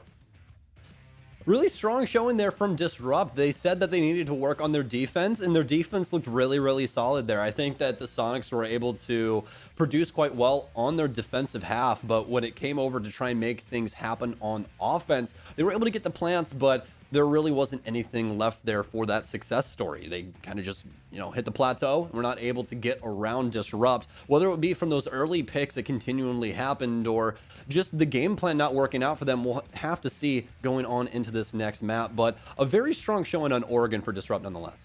All right, guys, well, that's going to do it for map number 1 here. Map number 2 is the pick from the Sonics, and it's going to be on Cafe. So stick with us. When we do return, of course, we'll have our analyst desk breaking down map number 1 and getting us ready for that second map between these two teams on Cafe. See you in a few.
Welcome back. Map 1 Oregon going to Disrupt, stomping the Sonics, winning 7-4. I'm Jackie Jing, and I'm with Velly and Jesse. And gentlemen, let's look at the replays.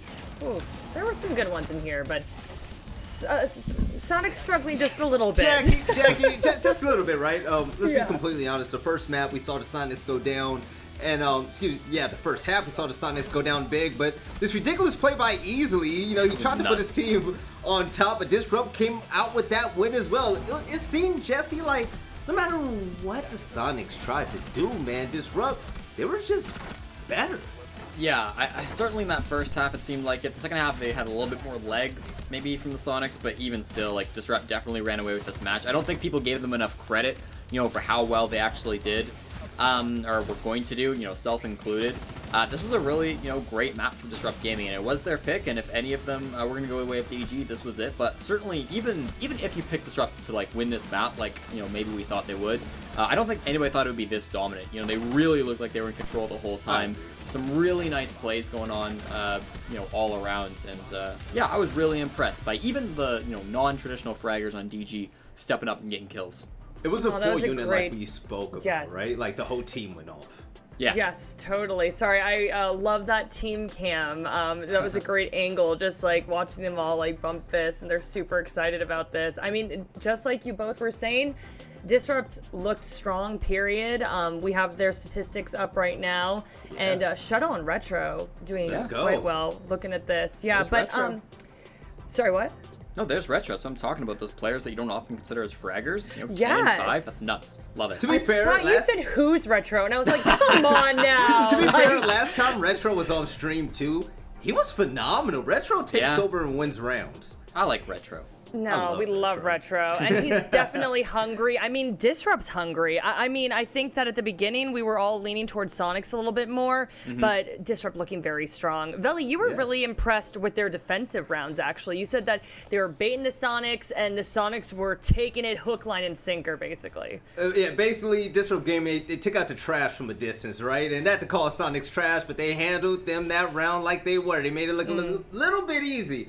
And this was the kitchen and dining site, right? And the thing was, Disrupt Gaming, on Attack in Stage 1, we saw a lot of their gameplay to where they baited roamers to come to them. That ideology, it's really smart, but they were never able to execute it perfectly. But they did it on defense. They baited the Sonics to creep into dining and try to get the plan off. And the Sonics, they walked in and it looked easy. I saw Easily planning, and I was like, okay, who's going to stop them? Who's going to stop them? I believe Goddess posted the link. Easily was about 0.2 milliseconds away from getting the plan off, but Reed pulled up from the bathroom, put out his gun and put Easily to bed along with one more player before he got taken out. So that's a 2K for Reed. But the round isn't over there. Iconic still with dining wide open. The remaining two players for Sonics went right in. When Iconic tried to get the plant, the C4 got Shadow, pulled up, got the easy kill, put out his gun, finished up the round with a 2K of his own. And it's just something about Disrupt Gaming. They just seem like they have a lot more patience. They have a lot more structure. You know what? I was really hard on criticism about them, but it seems like they're actually learning from their lessons big time. And we see the progression. This team is way better than what we saw before. I mean, no one else can doubt that at all. Yeah, I think that's actually a really interesting point. I think that towards the beginning of the stage, we didn't quite think they were gelling, but they definitely seem to be all on the same page now. And like you said, they've obviously learned lessons and made some big improvements, and they were killing it on defense. Yes. Jesse, I really can't say the same for the Sonics. They looked lost on defense. They weren't winning gunfights. Communication seemed to be off. What was happening? I mean, it was tough, right? Particularly on those dorms defenses. It seems like the communication maybe wasn't quite there. I thought the site presence was a little bit weak. Maybe those roamers could have come up a little bit earlier. NJR was taking control of White Stairs pretty consistently. I got to imagine it's something to do with the calls as well. It just didn't seem like the whole team, if one player died, in position A, that wasn't immediately translated to the rest of the team. So I hope they can sharpen up those defenses a little bit. First couple of rounds of the night for them. So hopefully they can shake that off when they move into, maps 2 and 3. Hopefully. This don't look like the Sonics I know, Jackie. Exactly. It does not. But really quickly, wanted to talk about our community poll results because that just came down. And the question was, which rookie will take their team to the qualifier, NJR or Iconic? And what do you think? What do you think? NJR, man. NJR is rookie NJR. of the year right now. Like, you can't take that away from him. He's been consistently performing. Yeah, this was actually closer than I thought. 53% said NJR and 47% said Iconic. I mean, both of them are phenomenal players, so I'm not surprised that's so close. But all right, gentlemen, we are about to move on to map 2. So really quickly, I wanted to ask y'all final thoughts. What are we thinking? Y'all switching your picks? Listen, I just said NJR. I mean, NJR is rookie of the year, but I still believe in Iconic and the boys. They need to pick it up. I don't know what's going wrong, Jackie. I just know they're way better than this. Yeah, okay. Jesse, what about you? Yeah, I mean, I hope for Sonic's sakes that it was just the map that they're less familiar with, and it was a really good one for Disrupt Gaming. If they play like they did, on that map, they're not winning this series. I hope that was a map issue and not a team issue. Okay, and before we get rolling, Veli, we gotta talk about this giveaway. All right, so to everybody out there in the chat, I just want to give some context. I felt generous today. I felt nice, so I started a giveaway on Twitter, and I wanted to give it to the person who put out a tweet that caught my eye the most, promoting the play date today. And we have a winner. Production, put him up on screen. I'm gonna let you guys know now. I am a sucker for self-humiliation. Oh gosh. Oh gosh. Wait, they just showed a picture, but look at his Abby. He posted the picture of him in an Abby. It's some weird, big yellow suit. I don't know. I wish we had the picture to put on screen. Oh wait, there it is. No, My mic was blocking Yeah, it. no, we can see it. My mic was blocking it. The belly looks like mine. The feet is big. Listen. Oh my gosh, stop. Anybody that's willing to put themselves out like that on the internet in front of thousands of viewers, I have respect for them. So, Garfield, message me your Uplay. We're friends now on Twitter, and congratulations. Let me know what Pro League bundle you would want. Ooh. Pro bundle, excuse me. These giveaways are so fun. And our winner, I mean, that was a great submission there. So thank you so much for participating. Yeah. So when are we going to see you in that outfit? Who, me? Yeah. I wear it every day. They say I'm not yellow. I'm brown. I got the stomach and the big feet. So I mean, same thing, Stop. No, but seriously, I'm gonna thank the entire Rainbow Six community. It was really fun. Hopefully we could do this more soon. I still have a TSM code in my DMs that I was gonna use for myself. Listen, if the love keeps coming, I'll love spreading that love. Yes, giveaways. We're all here for it. But gentlemen, we are ready for Map 2 Cafe. Blue and Stokes, they are ready to go. So I am going to hand it over to them. Blue and Stokes, take it away. Thank you very much, Jackie. And it is just moments away, folks, from jumping into Cafe, potentially deciding this series. Remember, this is a very, very important series. As have most of the games been in Group B here so far. The winner of this one gets to go on and I believe qualify for the major qualifier. If not, they're one step away from it. The loser, however, gets to go into a potential match, which will send the losing team of that match into relegation. Loser of this one will play United for that dishonor, I suppose, and have to fight for survival in their next match. Isn't that right, Stokes? Yeah, Group B is an absolute war when it comes down to it. There's a lot that it has to offer, but especially at the end of the year, it's a very scary time for those bottom teams. Well, as usual, we've got some fun stuff to show off here. I've got a nice little laptop that I was sent last week. This is a little hard to see. Sorry about that. The lighting's not great.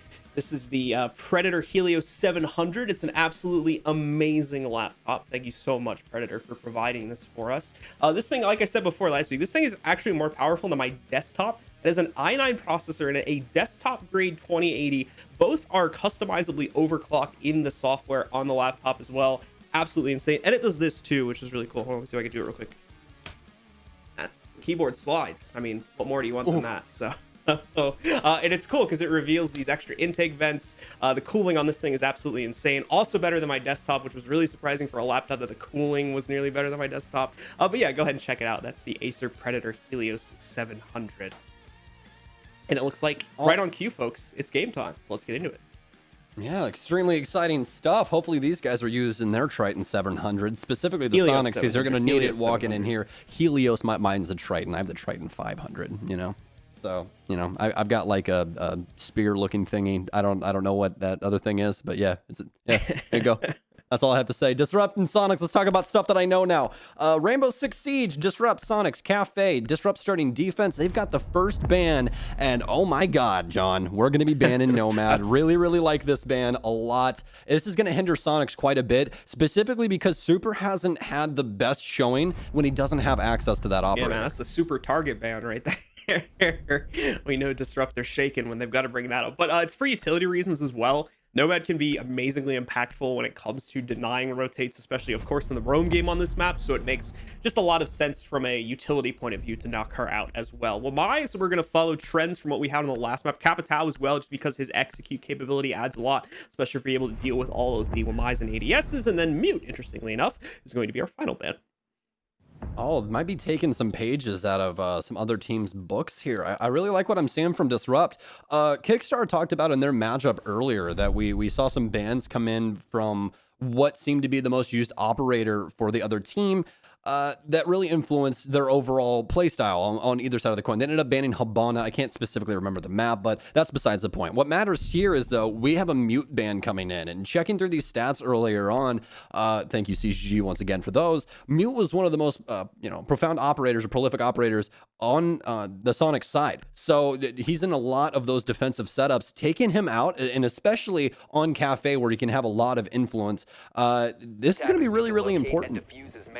It's going to make the gameplay pretty interesting just off the bat as well, simply because we do not have a Thatcher ban coming into the picture as well, and when Thatcher is banned out, Mute is normally the go-to. Now we have Thatcher in play, and the fact that Mute's banned out means you're going to need to bring quite a bit of wall denial in the situations that require it, and we're going to have to see how all of that will play out.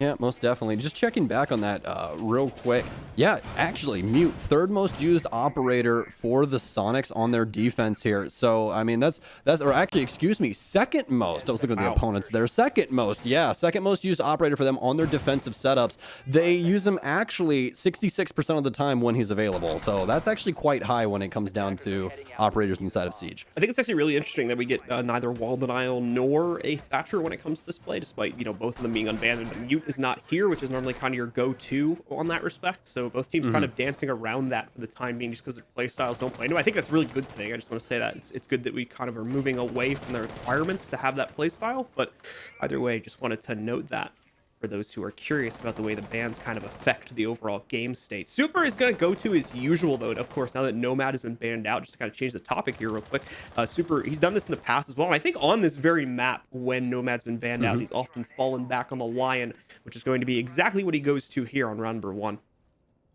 Yeah, we've seen the Sonics have some strong showings on Cafe. They're 2-1 on it right now, so this would make them 3-1. Either way, really good showing so far throughout the stage, but they need to show up big right now. And the last time that we saw them on this map, we saw a lot of influence specifically from Easily, who had quite the impact on this map, so we'll see if that works out for them again. But inside of round 1, it's the Sonics first to strike as Iconic, able to take down NJR. A lot of drone emphasis here from the Sonics, possibly taking a bit of a page out of the Disrupt book there. But either way, this map being one that kind of demands a lot of droning, especially if you're moving through the map on your lonesome, as is the case for Gompu right now, so he very much needs that support. A lot of the presence here from Disrupt, of course, still positioned downstairs, kind of just anchored away and waiting for the eventual push to come in. This is a fallback, more than likely, after what happened at the beginning of the round, where Sonics did get the opening frag. They necessarily probably don't want to take a risk on losing more players, especially considering the amount of drone emphasis Sonics were using in order to clear out those roamers. So better just pull those players, all 4 of them, back to the site and try to win it out by anchoring it instead, which I'm pretty sure is exactly what Disrupt have fallen into now. The major problem for Disrupt now, though, is that Sonics have so much time to sludge up this flooring, and also it's going to be heavily influenced from this Lion play from Super. I mean, all of that verticality and also making it to where you can't move how you want to inside of sight, that's going to be some major problems for these Disrupt members. Could be a couple of headaches here and there. So with only 45 seconds remaining, the Sonics still have plenty of time, could go for this execute truthfully whenever. It seems that Easily is now prepared as Super rotates outside of white, just to hold the cross as they establish that in the freezing wall. Continuing to see the time tick down here. Soniqs kind of just waiting for the right to move in. Disrupt have gone very, very passive. So far, that's worked out, but the problem is it's not allowing for denial on these hatch drops, so Easley's going to be able to move in here, and with Iconic, they're going to trade out 2 for 1. Shuttle brings it back under control, though there's still a player down. With only 10 seconds remaining, the Soniqs need to swing in here quickly, regain that control over the site once again. It doesn't seem like they can do it. J9 shuts down 2 of them. Gomfi gets to main door in time to trade it, but he's got no time left for the plant. He goes happily hunting for the frag, but he's unable to find it. Disrupt run the timer down and pick up the first round. Really strong late round adjustments there from Disrupt. They knew that the take was going to be for Freezer, so they just adjust the bodies accordingly. Move some people over inside of Kitchen. The vertical work not paying off for the Soniqs there. As we talked about, they had plenty of time to work that, especially with the utility that they still had left on the offense. There was a lot of really good things that they could have done there, but it was all for naught. They got the initial pick. They eventually try and go for the execute, but there's no picks from the vertical play, and really nothing to try and slow down DG from stopping the man putting down the diffuser. So Disrupt walks away with a round, which initially they really shouldn't have had. Attackers need to locate and defuse bombs. Stroke of luck for Disrupt that they're able to tunnel the Soniqs players into a one-dimensional take there at the end of the round.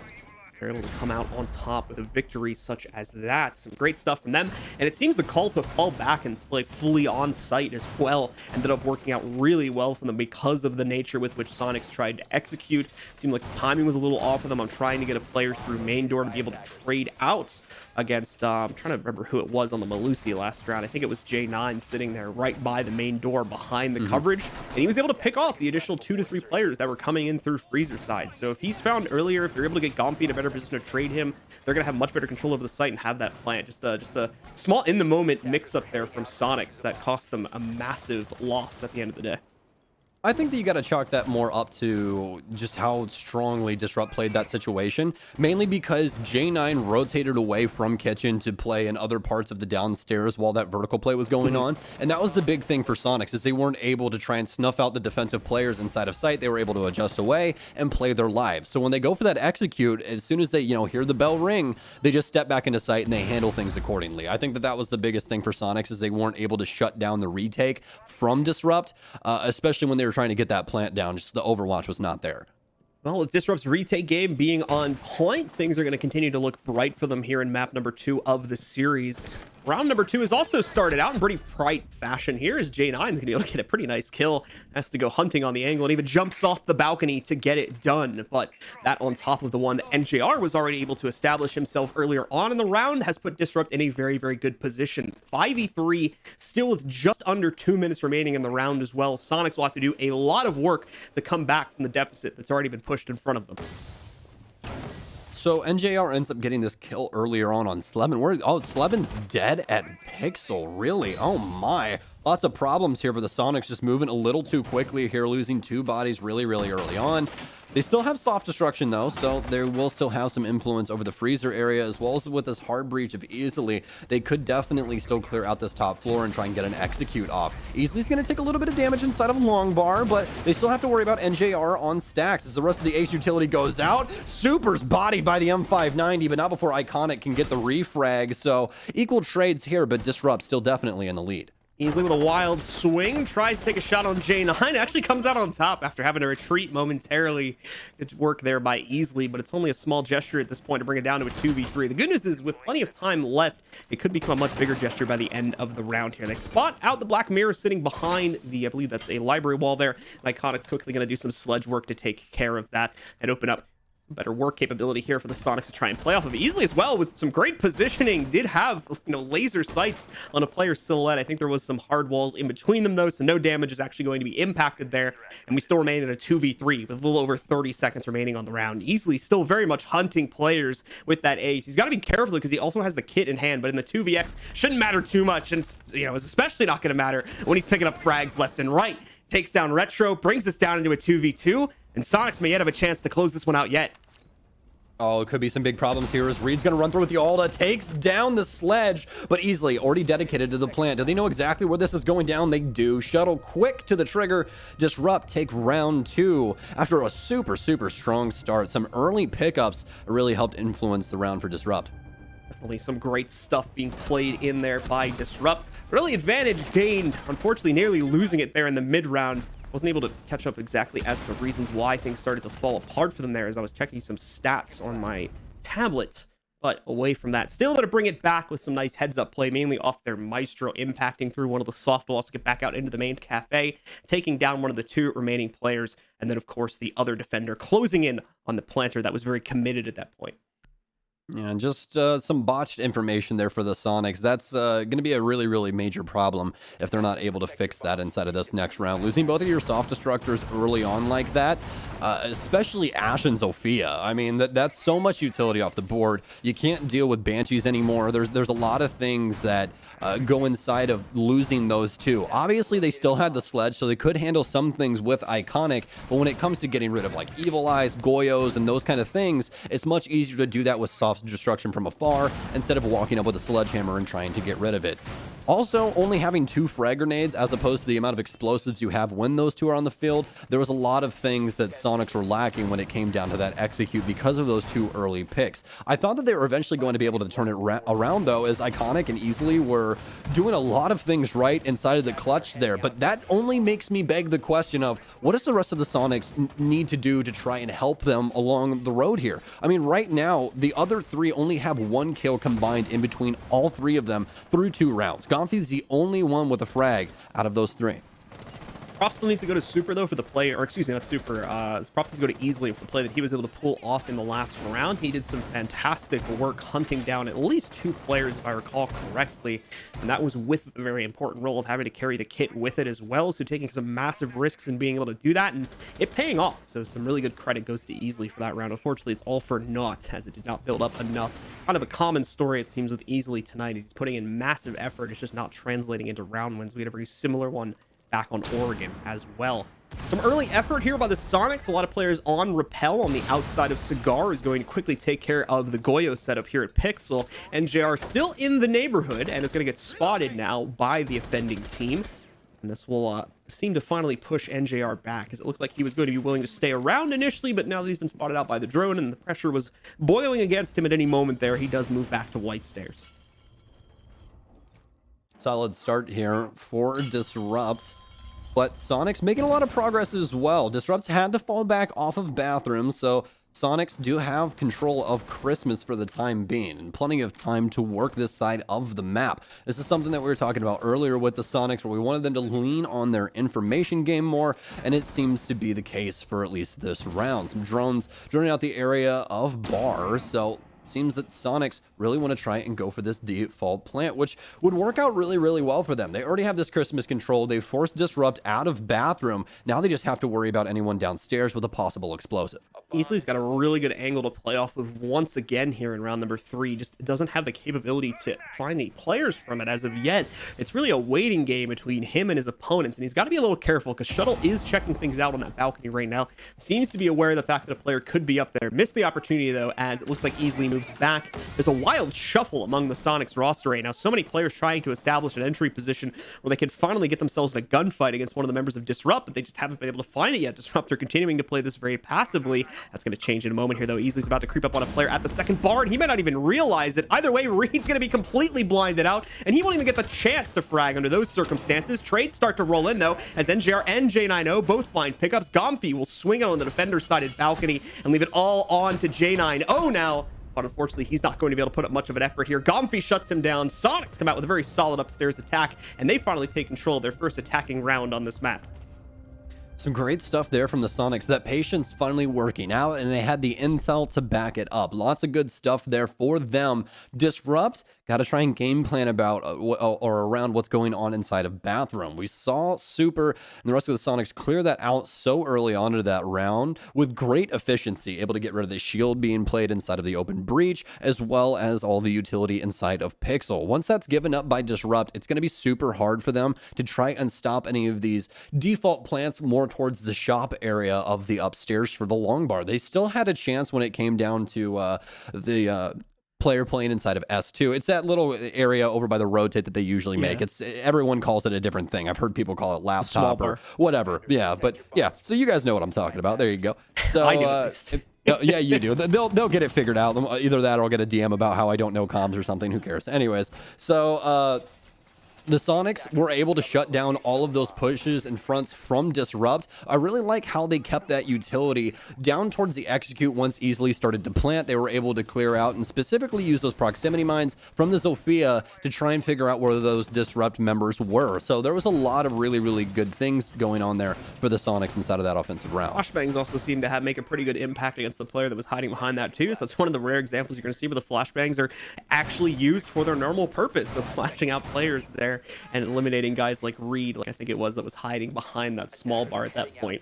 2-1 is going to become the scoreline here. We've got Sonics out on the board yet again. So let's take a look and see how they handle this next kitchen attack, one that Disrupt was able to get away with the last time it was attempted. Yeah, especially after a big pickup from the Sonics early on. We'll see if they're able to get that initial entry frag, which could help them, but it came down to the botched execute the last time for the Sonics, so we'll have to see if they're able to fix that. Right now, the Sonics spread out throughout the entire map, and that's been mostly how they've been handling Cafe so far. Good info game throughout that last round, so I expect this round to be not any different. It seems that Sonics really want to have an open mind here in round 4, work this whole map, see where the roam game's going on, or really what Disrupt brings to the table, and I think that's a great game plan. Disrupt's been able to achieve that almost every single time on their offense, and it's worked really, really well. I think it'll really help out the Sonics if they're able to continue with it. So pretty horizontal focused defense here for the guys on Disrupt. There's kind of two ways to play this. You can either do the upstairs roam, which we are seeing to a degree from Disrupt, but it's to a much lesser extent than we saw on the previous attempt. Most of the defense is going to be focused on the actual floor where the site's being played, and that opens up the same issues that were prevalent on round number 1, which is the fact that Iconic, more than anyone else, is going to have pretty much an infinite amount of time, at least in siege terms here, to mess up the floors on the second floor, and that will give a lot of top-down perspective to the Sonics roster, potentially a lot of info, and if they are able to achieve it, possibly move a few players from Disrupt into less secure positions when it comes time for the actual execute, which is not going to be too far away. I mean, Sonics, once again, are making very quick progress here. They've been able to take out the hatch. Ooh, actually, it looks like it. No, I didn't get tricked. So Shuttle makes an attempt to trick it, at least with the impacts there, but I think it's a little too far away from the actual devices, so they'll still go off. That was just thrown a little bit too late. Either way, that's the hatch open. They still have to deal with the extended roam on the first floor, most notably from the player who should be in VIP, though. And that's the one main thing that could trip up the overall attack from the Sonics at this point. Now, Sonics still with a strong running here inside of round 4. Disrupt already adjusting their game plan, shifting utility around to compensate for the plan of the Sonics, but a nice pickup from Shuttle down low through the vertical play that was made by the Sonics. So some really good counterintuitive stuff going on here, or counteracting what's going on. So only 38 seconds remain for the Sonics as they really need this execute to go through. They still have plenty of utility to make this happen, but no smoke grenades, which could really help them out with a lot of these crossfires that Disrupt want to hold. Disrupt still with a very strong grasp of the outside of the site as well. Reed's worked his way back in, currently sitting on the close door here for the freezer as our initial EE1D rolls in. Slevin with the pre-fire, but is actually Reed prone on the ground. Wasn't exactly ready for that perspective. Super's going to start working his way in now. Let's see if he's going to fall to the same fate. Retro picks up one, and Reed, oh, Reed. Flawless round for Disrupt as they shut down Sonics on all fronts. It's gonna sound kind of bad, like almost as if it's a bad thing for Disrupt, but they win that round by honestly not doing much. They win that round for the most part by sitting back, playing into their setup, and unfortunately for them, the Sonics line into it, hook, line, and sinker. They do try to establish those top-down angles, but in the case of more than anyone from what I saw in the round, Shuttle, I think a few other players got a piece of this action too. They're actually able to turn those angles around quite a bit on a few of the members from the Sonics, at minimum doing some damage to quite a few of them as they were getting primed for the execute, and then didn't really seem to have enough time to clear out the hold over at Whiskey, which gave a lot of great angles to the defenders as members of Sonics were trying to work their way down those white stairs, and ultimately they just had to try and funnel down the hatch when the time started to run low, and that was a pretty easy shutdown at that point for the Disrupt members who, like I said, just kind of had to sit in sight and wait for them to do that. Yeah, there wasn't too much for them to do. Some good patience by them to wait for the Sonics to make their move, you know. Disrupt just not laying their cards down, you know, too early. But for the Sonics, I mean, it seems that if Iconic and Easily don't have a hand inside of the round right now, the round's dead. There's just really nothing going on. They're not able to progress forward, and that's a major problem coming into these last couple of rounds. The Sonics are able to pick up one round here, but I mean, even at a 5-1 split, it's still going to take a lot of defensive work to try and come back from that if it does end up happening. Disrupt still have to pick up 2 rounds for that to happen. Obviously, the Sonics can course correct here, but it's pretty doom and gloom for right now. I'll definitely tell you that. I think that the biggest problem for the Sonics is that they're just not able to find these initial kills that are really, really important, and Disrupt has a lot of countermeasures in place for when the Sonics initially show what's going on. Almost immediately, when Iconic starts sludging up the floor, NJR shifted all of his ADSs. We weren't able to really see it, but if you guys watch the utilities on the side, you'll see NJR's little circle light up whenever he picks one of those up or has them in his hands. So he actually picked up 2 ADSs, runs across, resets those. Disrupt to just continually change and adapt to what the Sonics are doing on offense, and it seems that the Sonics are getting stuck inside of that mid-round where they're like, okay, this is what Disrupt wants to do, let's just go for this. But Disrupt's already game planned for their offense and are able to take them out because of that. Now, the good news for the Sonics, though, is that that kind of turtle-focused setup that we saw from Disrupt back on their kitchen defense is not necessarily going to work on the other 2 sites they'll have to play into. The roam game, especially from a vertical aspect, is a little bit more mandatory on the other sites here, and that's going to mean that I think Sonics will have a much greater capability to, at minimum, get themselves off to a kind of 5v4, maybe a 5v3 advantage at the start if they're able to catch the roam game. You will note, of course, that the roam game is still relatively minimal from Disrupt on the second floor hold. They've got your pretty basic cocktail hole on the 3rd floor with NJR watching over White, and of course their Mira holding the actual room that I was just talking about before. Shuttle looks like he's actually here too, so excuse me, missed him a moment ago. Shuttle's on a quick fallback position if he needs to use it, though. He's right over that hatch. Literally just has to bring out a shotgun, pepper a shot to the floor below him, and he's home scot-free for the most part. But things are going to start out with a 1-to-1 exchange as finally that fight begins up on the 3rd floor. Iconic actually gets 2 for his troubles here, and is going to look for even more as he starts working his way down White. Iconic not going down without a fight on this offense so far inside a cafe. 9-1-3 for the Sonics, top frag for them, but they're going to need a lot more here to try and win out these rounds that are so desperately needed. Disrupt still in a good spot, but easily making things a little bit more difficult now as it goes away from the 4v3 down to the 3v2. All things happening quickly now with only a minute left on the board. The EE1Ds comes through. Iconic with the triple kill now as it's all left up to Shuttle inside of this 1 versus 3. No more toxic babes at his disposal, but he does have the positioning of the case, and that's enough to go off of here as he rotates all the way over to Train. Still able to slowly work through things, but his position's now known. Big problems now as the last EU1D comes through, but it's Iconic to take him down, and what a great round from him as he helps the Sonics to pick up a desperately needed offensive round. Iconic doing some perfect work here on the sledge, obviously with some unfortunate turns of events within the fights themselves, but on a round-around basis, he's been making some pretty good impact, being able to, more importantly than anything, very quickly open up angles where he pretty much has a lockdown on the members of Disrupt, and if not players themselves, he's locking out utility and giving his team very fast opportunities to take them down. Away from that as well, Sonics on these 2nd floor attacks are constantly getting upstairs 3rd floor and pillar control on the 2nd floor very, very early on in the round, and usually with that, from the 2 attempts we've seen so far from Disrupt, we've seen Sonics get that control with like 1 to 2 kills on top of it as well. As what I was talking about before, that the roam game here on the 2nd and 3rd floor holds is a little bit more compulsory for Disrupt, and I think Sonics are able to catch that a lot more often. Yeah, I definitely agree with you. This is going to be our last round here for the defense of Disrupt, though, as they've changed some things up, John. Most importantly, Warden coming into play, as well as Castle Barricades being brought. Castle Barricades not really used on this site also often, so we'll see what Disrupt want to do with this. I've got some ideas on what we're going to be initially seeing, but obviously this is the pro level. They can adapt and do whatever's needed at any moment in time. So we'll see where those Castle Barricades all get set up. For right now, Retro mostly focusing on White as well as the double for Shop. So obviously not that bad of a setup here. I really like them dedicating the Castle Barricade to White. That's really, really needed, especially if you want to try and play Pixel for a long extended period of time, mainly because somebody can rotate over there, hop on the AC unit outside, and actually end up killing the man, putting the shield in Pixel if he's not too careful. So Disrupt just covering a lot of bases right now. Disrupt, of course, looking to maintain the very similar advantage to what they had back when map number 1. Wow. What's up? Are you seeing what I'm seeing? Oh, this direct hold at the red stairs? Yes, sir. Yeah, this will, kind of just realizing it now, to be honest, now that you pointed it out. J9 going to be holding on the inside. He should be able to soft destruct some of that as well and potentially play off that if he really wants to get tricky here, because that is not reinforceable, but it is soft panel right there on the inside of that little closet. So should be able to do some work from there as well. And I'm sure Sonics just realized this. They just threw the drone down super strong, saw the shield. So now they've got to figure out how exactly they get past this. And the answer isn't super obvious because they would immediately think try to go to the second floor and probably establish some presence there, but that's where Retro is. So you've got problems no matter where you go here right now on the Sonics, at least if you're trying to get in from that side of the building. Oh, that's a really aggressive move from Retro. He tries to go for the hop out, hoping to capitalize on the players on repel, but they're very much ready for it. Make quick work of him. In fact, they almost catch J90 with a nade through the drone hole and easily takes him out on the retreat through the hatch. Beautiful work from the Sonics.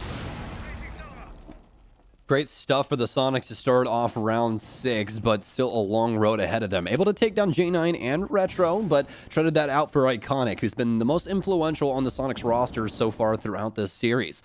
Still have Shuttle inside of Pixel, and this was what I feared the most. Sonics dedicating a lot of utility to try and clear out this cigar hold, and this is going to make it to where Shuttle's able to last around Pixel a little bit longer than initially thought. NJR still inside of the bathroom, but they're going to lose the shield to the Selma. Some heads-up utility usage here by Easily. They now have Christmas control, though. Sonics need to battle forward and take care of these Disrupt members inside of Pixel. That's exactly why Disrupt is trying to battle for this area with their lives. They know if they give this up, this is more than likely a plant going down. And Jared needs to be very careful too. He knows he's more than likely the first link on this chain that cannot break, considering they've already lost the hold at top red. Shuttle's here to kind of assist NGR to a light degree. He had to fall back to watch out for anybody who might be swinging out into main bars. That was the angle he was set up to counter. Easily has found his opportunity to go for the plant. He's already about halfway through it. Slevin gets into an exchange with Reed and wins it out, but Shuttle will be there to trade out Easily, and more importantly, deny the plant here, leaving the case in the middle of main site.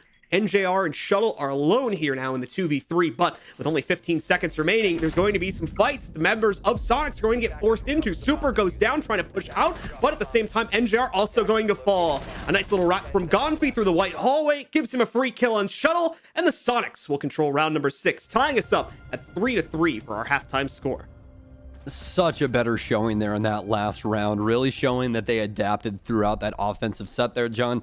Sonics taking their time, using that drone game and using their utility correctly to clear out a lot of the weird things that was going on the defense from Disrupt. Really like what I saw from them. Rolling into their defense as well here on Cafe, this is looking doable. Initially, inside of these rounds, we thought Disrupt was just going to run away with it because they look so strong on this defense, but now switching gears, the Sonics actually up. It's a 3-3 split at the switch. So the Sonics now obviously manning the defense, heading down towards Kitchen, and we're gonna have Super, of all people, grabbing that Vigil. Let's see if he can have some influence over the round. It'll be interesting to see, to say the least, of course, but he's going to be on a basement hold. So like we were talking about back in the last half, there's a couple different ways that you can play this as a defending team.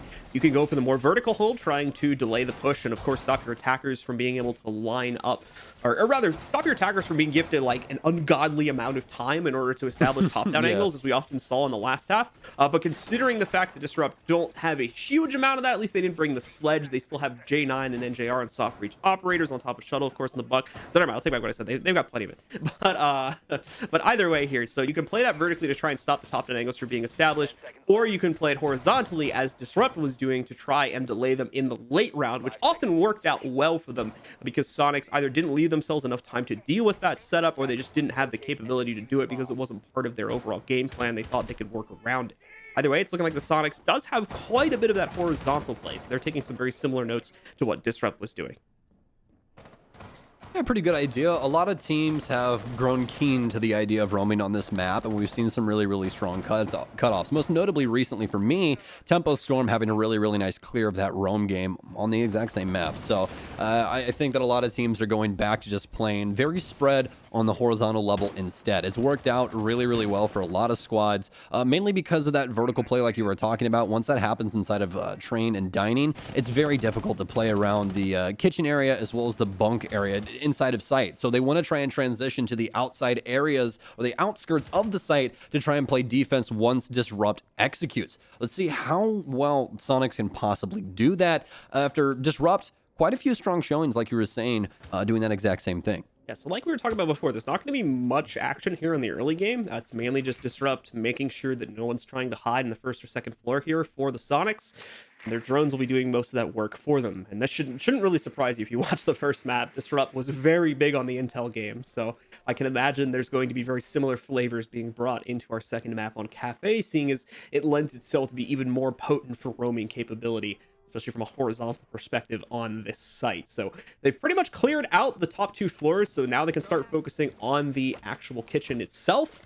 J9, of course, you can see starting to establish some of those as he's going to do this on the wall. It'll also deal some damage to the floor, if memory serves me correctly, and give them a bit of an angle there. Shuttle's, of course, your main man to look to when it comes to knocking out these top-down angles, though, as he's got the skeleton key to do that work pretty quickly and pretty easily here.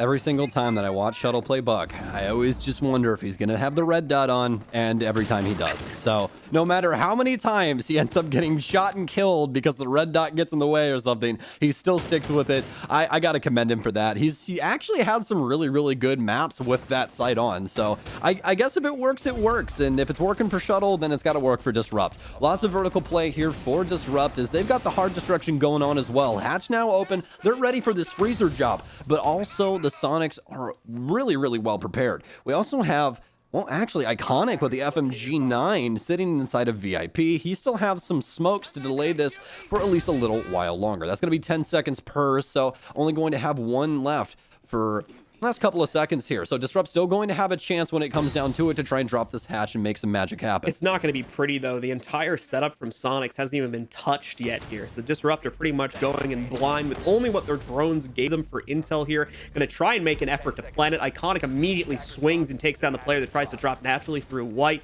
I don't even think he's just waiting for additional players to come down the vent at this point, basically, because the plant's already been denied. And despite there being a couple trades from Disrupt, this goes exactly how I would have expected it to go, with them being unable to clear out any of the downstairs roaming presence outside of the site. They all just swarm back in, collapse on the hatch, and take down the remaining members of Disrupt there to give them their first defensive round in pretty easy fashion. Yeah, it's been a major, major problem so far for both of these squads trying to clear out those setups down and around the site on the outskirts like we were talking about before. It seems that they always get to this step where they, obviously get their vertical control going on. They start to try and get some damage onto the people inside of sight. Maybe a pick happens, maybe it doesn't, but it's mostly either 5v5 or 4v5 when it comes down to the execute. The problem is that both of these teams seem to just want to try and flood the hatch and hope that it works. That's not really going to work, especially when you're playing at this level. I mean, these guys are just going to adjust off site and then just retake, or get the initial frags when you try and push into the site. There's no good things that can possibly come out of this when you just try and run in there. So for both of these teams, it really seems as though they need to try and get a game plan set up for either clearing VIP or maybe getting some restaurant control. There's a lot of different avenues in which they could work that, but it seems that for right now, the game plan for both of these squads, again, was simply get vertical control and then try and force a plant down into sight while overwatching through that vertical play. Just did not work out well. Both of these teams really heads up when it comes to that defensive play. Yeah, we would hope that Sonics are going to be able to adjust for that on the second attempt from the Sonics, which will be made in 2 rounds from now, more than likely, but we'll kind of bring that topic up again when we go back to it, as Sonics did kind of run into the same issue time and time again. If the teams adjust and are able to apply pressure earlier on from a horizontal perspective and clear out from, bottom garage, or try to work their way into whiskey through main door, a couple other options too, then things will obviously look a lot better for them. But they still need to clear out those top 2 floors, and that's ultimately kind of the crux of the issue, is that there could still be roaming presence upstairs, and you can't really leave that to be undealt with. So we'll have to see how Disrupt is going to look to potentially change up their gameplay when they get another run at that site. We, of course, have moved in the meantime, and we're well underway with round number 8, now on a different site. It's the second floor hold here now from the Sonic, similar site. So we saw Disrupt plays, they're going for library as well. A lot of the action, of course, is going to be up on the 3rd floor right now, but it may not stay that way for very long, as you can see the 2-man stack right outside of the pillar doorway. Potentially going to put some early pressure onto this, although that would be quite bold given that the 3rd floor hold is still alive and well. Extremely, extremely bold. The Sonics have a lot of members dedicated to that top floor, and quite the interesting hold over here towards Christmas, but that's not going to stop Disrupt from striking first. And it's actually going to happen inside of Hell. Gonfi rotated down off of the bar balcony and then gets immediately fried as he tries to get back into sight. I don't know if he wanted to try and run out there or exactly what happened, but either way, really, really early pickup here for Disrupt, and that's going to leave these Sonics members upstairs for worse for wear. Another nice bit of damage being done, this time against Easley, who's forced all the way downstairs. He's gonna more likely just prematurely open that double window over here inside of Whiskey in the event he wants to try and run out later when hopefully they're not paying attention. But to do it there, of course, but again, as I've already said once this round, be very bold. Oh, we're not going to see that. J9 has also entered at top red here. He's going to be able to get control for himself easily. Actually is able to make his position work and is able to find himself the fight versus NJR to take him down. Sleben swinging out from the cocktail is also able to find Shuttle and take him down. Takes a little bit of damage from it. He knows he's got another fight right around the corner and wins that one too. That's 2 on the round for Sleben as he eliminates J9. And now Disrupt looking a little bit worse for wear here as they only have Retro and Reed to work with against 4 players still up for the Sonics. Some great proactive gameplay here from the Sonics, but it's up to Disrupt to try and clutch this out now. Is Retro and Reed the only 2 remaining members? Retro the only one with drones as well, so this could be a really, really big problem here going into the last 35 seconds. Not too much information for Disrupt to work off of, and, well, Sleben, triple kill now as he takes down Retro. Reed the only remaining survivor from this onslaught of the Sonics. No drones, not much time, and now headless. Sleben, quad kill on round 8 as the Sonics are making this defense look easy. Beautiful round from Sleben, easily getting that nice kill as well. Unsure if that actually happened on a run out or not, but regardless, easily able to make his position somewhere near the first floor work for himself. And that on top of the very, very well played round there by Sleben is going to put the folks from the Sonics back onto the board and keep them that way, potentially now at a 3-5 scoreline. They are jetting ahead here so far in the second half with only 2 more rounds to go to close things out and tie us up at 1-1 on the series. Okay, well, round 9 now. Disrupt, that last round, just a little rough around the edges. It wasn't necessarily the execute or the clear that was botched for them. It was simply that the Sonics were more proactive about things inside of the mid-round area. And this is something that we talked about inside of Oregon. Sonics really like to get in your face if they're able to. And now that they're on the defense, it's working wonders for them. Disrupt just don't know how to act when it comes to these multiple angles that the Sonics are throwing at them. And all of these gunfights that they've been able to win, specifically holding on to the upstairs for a really long time when it didn't really seem like they had a dog in that fight. They were still able to hold on to Christmas, but initial picks happened, specifically the Valkyrie jumping down into pillars and getting picked off. I assumed that the Sonics would play reserved and then eventually back up and fall off, but that was not the case at all. Easily and Sleben making things look easy when it came to the fragging department inside of round 8. Marcus, so for round number 9 here, you'll note, of course, they haven't immediately gone up to a 3rd floor defense, as oftentimes teams will do. They're actually going to do the second downstairs site, one of which is the same site from the one they just defended, of course, but because of the different set, that one doesn't lock away. Hopefully, we're not confusing you too much. But either way, it's going to be the second floor site that they'll go into. And this will be pretty interesting, as the 3rd floor defense can be played somewhat similarly here. A few different caveats need to be brought into it just because of the fact that the soft destruction points, or at least the important soft destruction points for the attackers, a little bit more easily accessible, so might need to see Sonic's roam game get a tad more aggressive here on the 3rd floor, but either way, the overall principle here is still the same, and we're going to see the same setup as a result of that. Slow beginnings here for Disrupt, but exactly what else did you expect walking into Cafe? We are going to have some pickups that are similar to what we have expected from the Sonics on this map in recent history, most notably Iconic on the Pulse. This is something that's been a little fresher to the Sonics lineup on this map, but honestly, it hasn't had the biggest payoff, especially with the early C4s that we usually see Iconic go for. This time around, though, not going to do that. Like this game plan from him, just save that for later on if he does need that for denial. But the big problem now is Disrupt. 2 early frags taken down super and easily. As far as I can tell, those are like the 2 anchors as well that ended up going down, or at least the 2 players that are closer Where to the are all these site. picks happening? Yeah. Our observers just not getting lucky this round, it seems, with trying to line any of these up, because all these kills are happening at such weird timing. I don't know what's going wrong with the Sonics. Obviously, that one's a bit more prevalent, but the Sonics just either taking these fights or just seem to be getting a little bit too close to window angles that Disrupt had. And as a result of that, it's been 4 unresponded to kills so far. Iconic, he's just trying to stay alive, man, and it's not gonna happen. He's running to every corner of the map and ultimately just gets hunted down by NJR there as we see them take a flawless round in very weird fashion. This poor guy. There's just a drone everywhere on him. I mean, he's just like, let me breathe. Like bullets coming from 6 different directions. Oh man, very, very unfortunate round there for the Sonics, and it's kind of hard to know what to chalk that up to. Just early engagements that went south for them, Disrupt winning every single gunfight imaginable, and the Sonics basically just give up the whole shop. I mean, there was really nothing there. They didn't fight back. There was no struggle. Disrupt simply came in, stole from them, and walked out. There was really nothing else to it. So, like, the credit to Disrupt, right? They made that work. Oh, absolutely. With flying colors. That was probably one of the quicker rounds we've had so far in the series, if not the quickest one. So, props to them for making very fast work of this defense from the Sonics. But whatever went wrong with the Sonics, man, need to take a deep look at that. Which is it's hard to analyze it, of course, because we didn't get to see most of the kills. Yeah, and again, nothing against our spectator or anything. It's just like the rounds that go like that when some really weird engagements just happen off rip and one team really wants to try and refrag, that's how they just tend to go. The Sonics just not able to win some gunfights, and that's really it. So jumping over to round 10 though, Sonics showing something a little bit newer here. We're going to have a shield dedicated inside a freezer. So some pretty traditional stuff that we've grown to, know and love here on Cafe. Just deployable shields everywhere over towards the western side of this bomb site. So they're going to try and hold down Christmas for as long as humanly possible, but this mostly leans on what they're able to do or how they're able to slow down Disrupt's offense.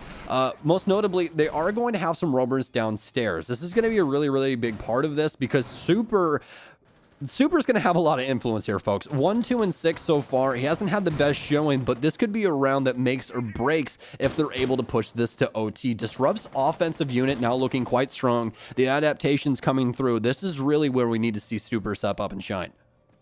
All right, folks, the Sonics potentially going to get some opportunities to frag out here. Iconic as well, if he's able to maintain that current position.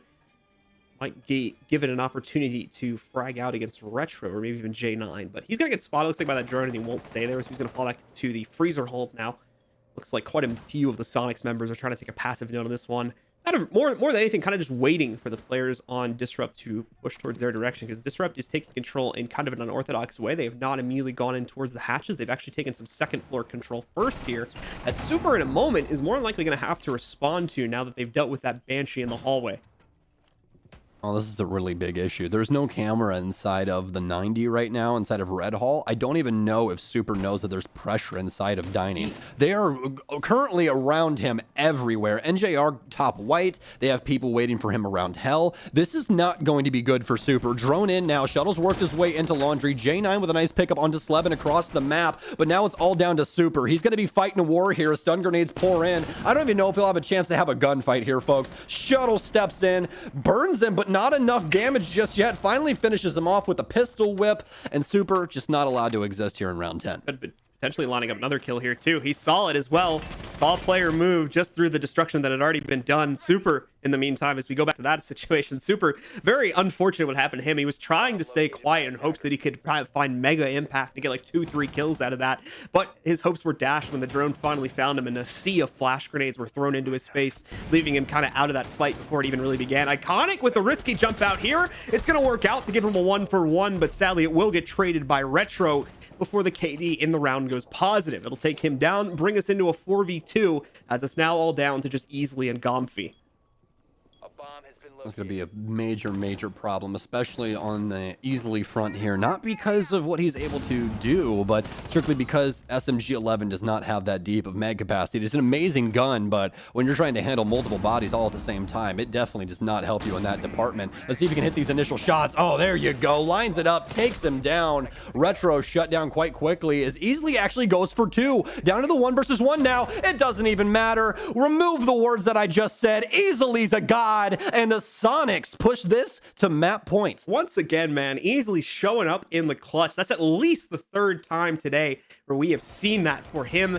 Finally able to translate it into a round win as well. Very much needed at that point, as things were really starting to turn around and go into Disrupt's favor. Even just within that round itself, Disrupt had so much control over the early round, but it was all thrown away as they tried to transfer that control up to the floor where the site was, up on floor number 3 there. So great recovery overall by the 2-man team on the Sonics, but of course, most of the credit goes to Easily for some fantastic holds from him. Gomfy, the one assisting him, of course, on the Maestro.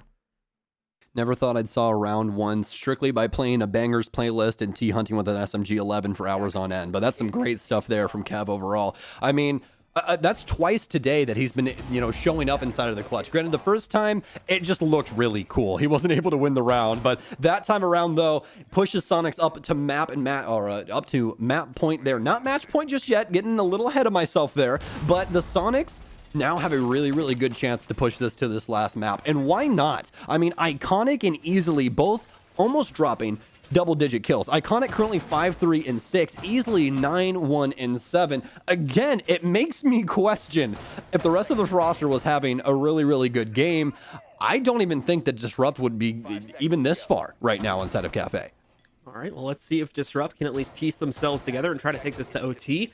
They can still run 2 more here and keep their hopes alive of a 2-0 victory in this series, sending Soniqs down to the potential relegation match as well. But Soniqs don't want that to happen. Soniqs want to move on to the major qualifier. In order to do that, they need to close out here with 1 additional round and, of course, win map number 3, which, if memory serves me correctly, should be on Villa. That'll be the final battleground between these 2 teams. Taking a look at the opening moments here of our final round, or one of our final rounds, I should say. We've got Disrupt, at least Shuttle, moving up to the 3rd floor very quickly to take things out here.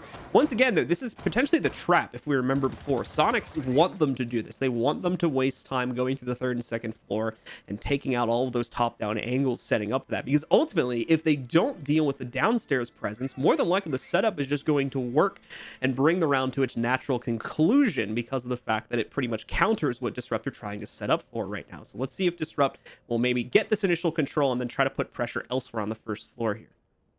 Yeah, this is one of the major problems with Cafe. Well, not problems, but the things that you face once you, obviously start playing the map is that the defensive utility is so strong here on Cafe, and, clearing out the map and trying to get set up and check all of your boxes to make sure nothing can go wrong takes quite a long time. I mean, we're just now getting to already halfway through the round, and we're just now starting that vertical play. So for Disrupt, it really is just trying to game plan around, like, as you said, worrying about that outside presence from right around the site area. That retake could be really, really strong. But it seems as though Disrupt now know what's going on. We already have some presence down towards the bottom of White Stairs. Whether they're worried about a flank or what have you, don't exactly know. But we'll see if they can actually get some pressure over towards this Whiskey area. A little over a minute to get it done as well here for Disrupts. They are starting to run a little bit lower on time, but as you mentioned, they're very hyper aware of the fact that there is this outside site presence from Soniqs that very much needs to be dealt with. Otherwise, their execute could be forfeit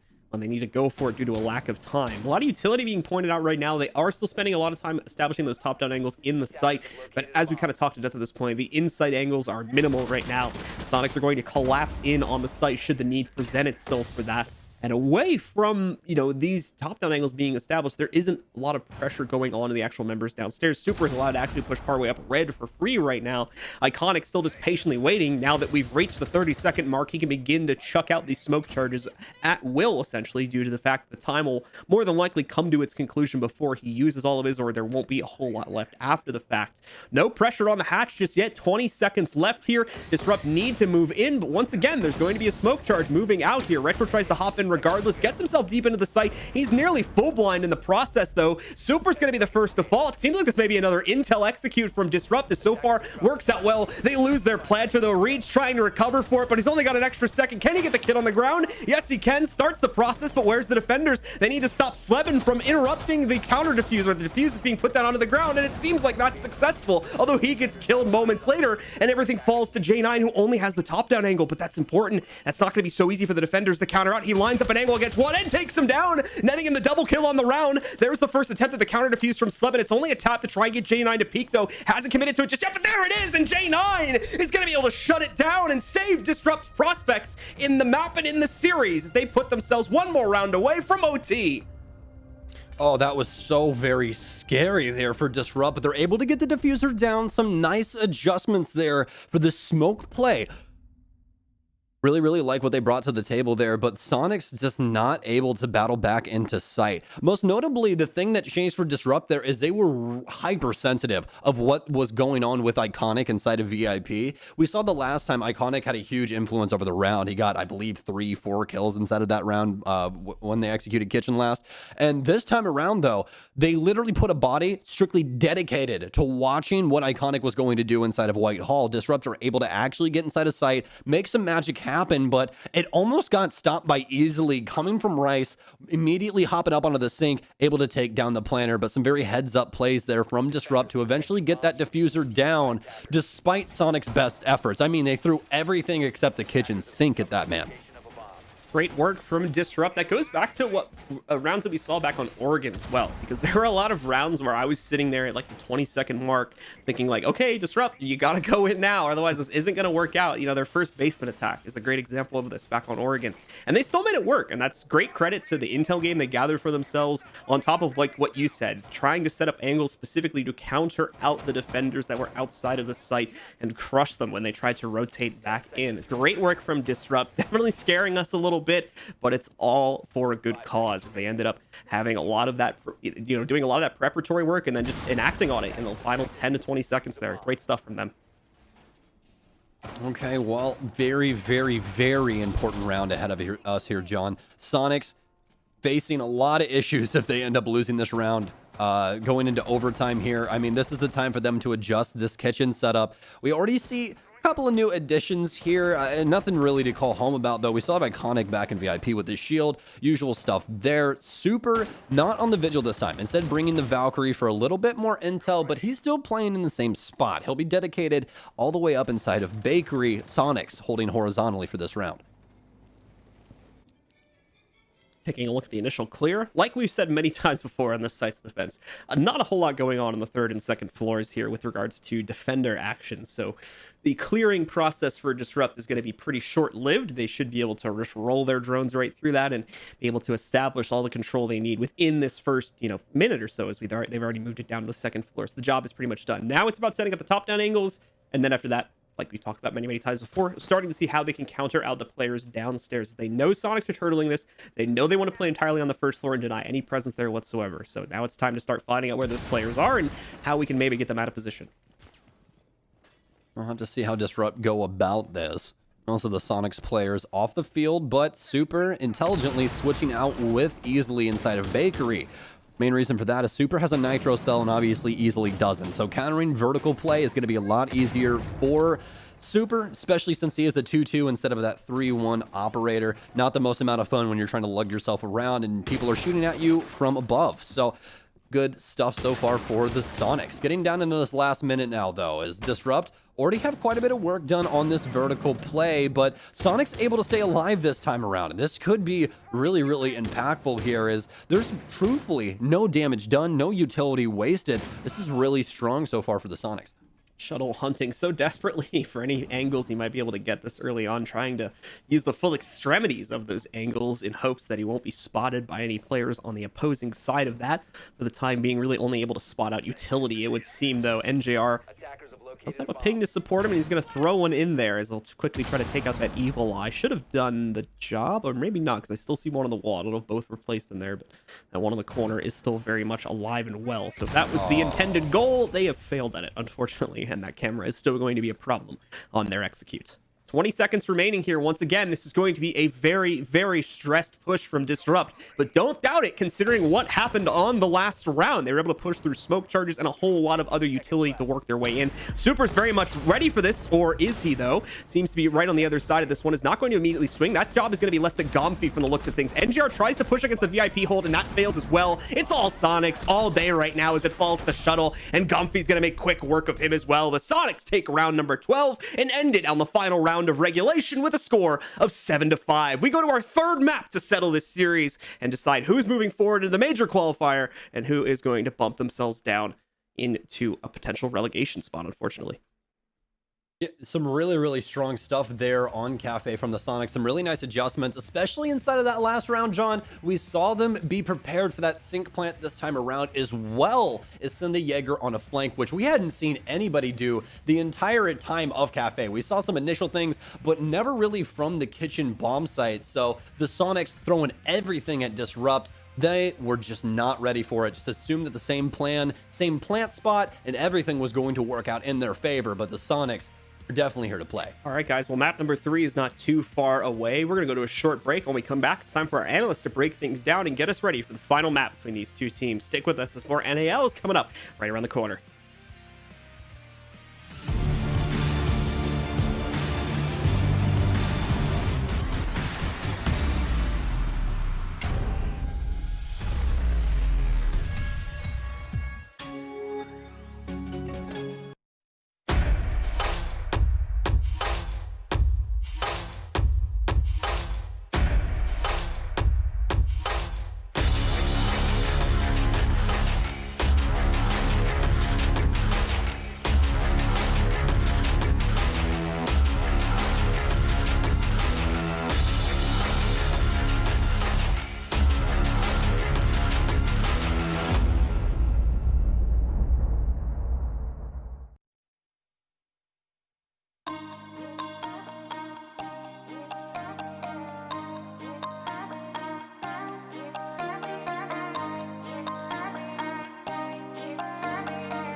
And welcome back. Map 2 Cafe goes to the Sonics 7-5, pulling away in the end, but fighting tooth and nail to get that W, pushing the series to 3. I'm Jackie Jenkins-Belly and Jesse. And gentlemen, let's take a look at the replays. Go through the highlights. This was another close map. I'm glad that Sonics are keeping it interesting, going all 12 this time. Really did have some great plays, a lot of 4Ks in this map. I have a feeling one of our play of the days is going to be from this one. Of course, we still have Villa to find out.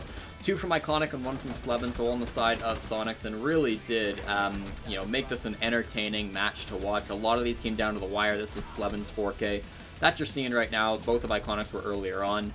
And again, just a really, fun back and forth map that went eventually in the favor of the Sonics. Another great run out from Iconic. And then there were a lot of just there were a couple clutch plays, but there were a lot that kind of came back for the teams that went down in numbers advantage. So I thought that was really fun. Yeah, Jesse, this last play right here, when Slevin and Gonfi had that amazing play, yeah. I thought the 2 Euros were going to pull it out for Sonics, man, but you know what? Another rookie stepped up. J9 made the play, won the round. That was a big one for Sonics. Yeah, talking about J9, his statistics are up right now, and quite the performance from him. 11 kills, 9 deaths though, but yeah, gentlemen, let's talk about Disrupt a little bit more. And actually, Disrupt's approach and attack caught your eye, Veli. You thought that they had so many lanes covered that you hadn't seen in the past. Yeah, so, I mean, we all remember whenever Disrupt came to Cafe, right? Disrupt had this weird approach where they would attack the site, but then create like a perimeter where they would let the roamers come to them, right? They would let the roamers dictate whatever they want to do. They were free, and that's why Disrupt Gaming weren't that good on attack, right? This time around, in round 10 in particular, they had all their lanes covered. It was amazing. Super, he was hunting down and reading. It was by 3 players, I believe, 2 or 3. Shuttle came in, got the kill after some utility play, was just awesome. Iconic jumped out the window from right stairs, able to get 1 kill. He was refragged immediately. That's just something that we just didn't see from Disrupt Gaming. The trades and refrags just weren't there whenever roamers had their day, but this time around, it seems like after the split, after the first break, stage 2 came along and Waffle was talking to his boys saying, all right, listen, we're going to approach this like every other team does. And even though they didn't get the win, they still look so much better. I would still love to see them pull out the win on rounds like that. It just happened that they lost too many players before the round ended. And ultimately, it came down to a 1v1 and Shuttle couldn't get the win. Yeah, I want to talk about the Sonics a little bit. The Sonics were coming together well on their map pick. Yeah. Their communication seems stronger. They seem more in sync. Jesse, what did you like about their intel usage? I thought their intel usage was really impressive. I mean, the Valkyrie was an operator that caught my eye. It wasn't played every single round, but I thought it was really effective on those defenses when it was played out. And again, I mentioned at the top of the show, it's one that Disrupt do like to ban against those more aggressive teams, so I'm a little shocked that they went for the mute instead.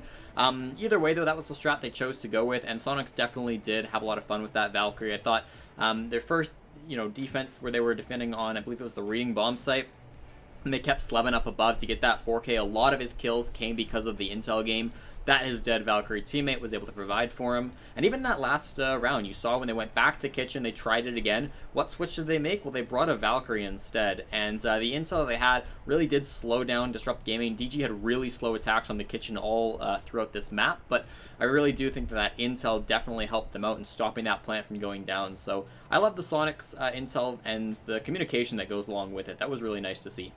Okay, so Disrupt took map 1, Sonics took map 2. How do we think map 3 is going to go down, Belly? Sonics woke up, baby. It's about yeah.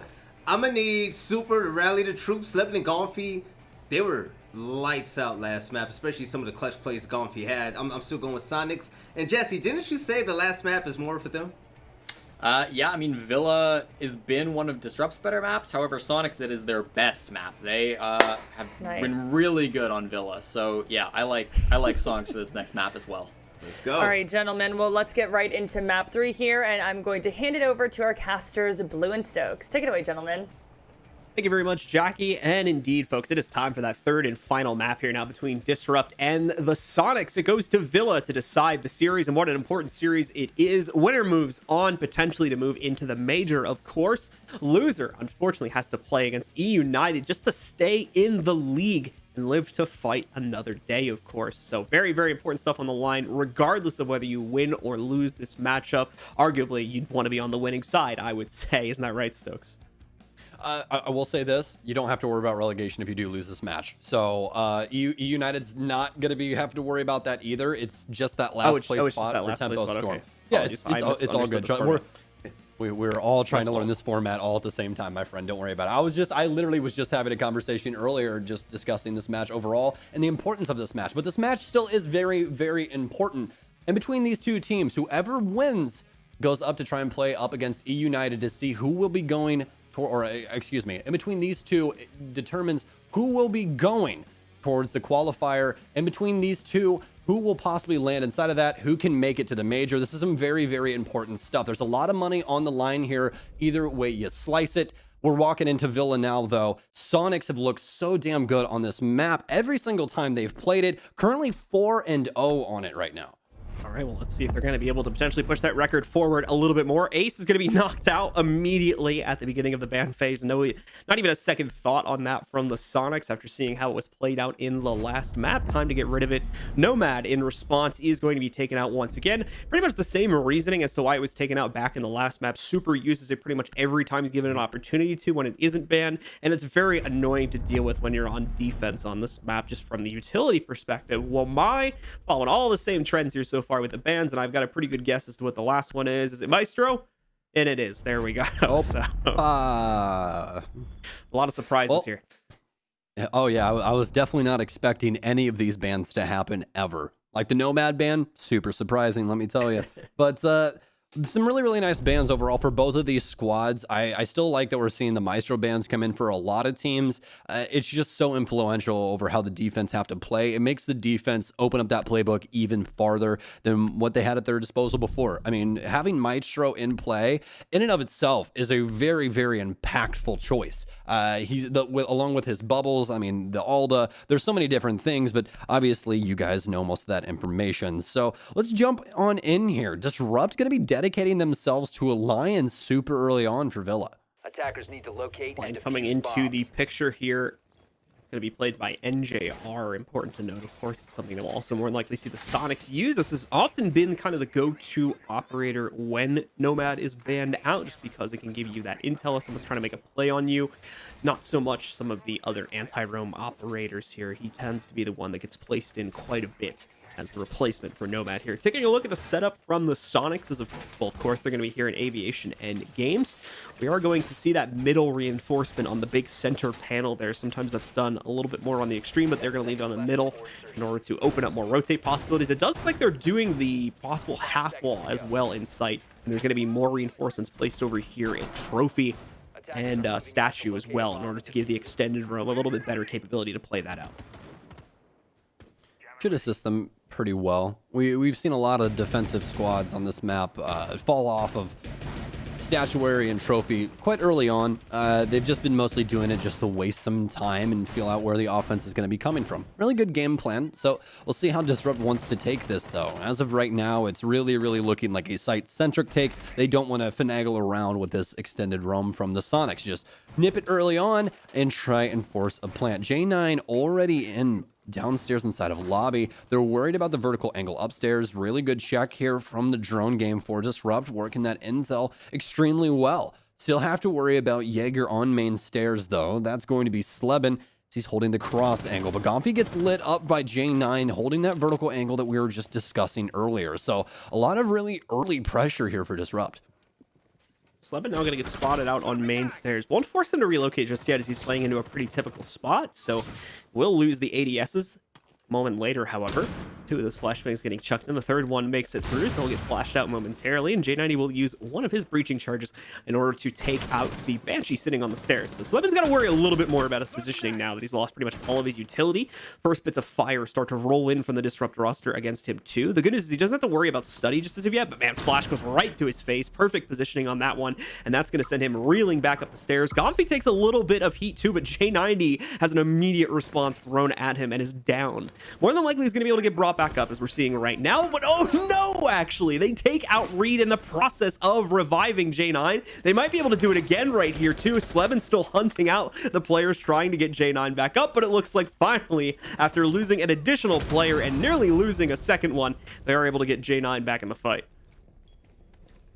Lots of problems early on here for Disrupt. We're down to the last minute now. Still have plenty of utility to try and make this execute happen, as well as the drones to back it up. So not the worst place to be, even though they have lost Reed, and Thatcher can definitely have a big influence here. But now the Sonics, early on now into the last minute, Gompi gets taken down. That's the mute gone. Nitrocell off the board. So Disrupt all of a sudden making good progress towards the site. They have steady control here. They just need the hard destruction to go through to actually get some presence. Able to get some damage off on easily with that frag grenade, but not enough damage to frag him out.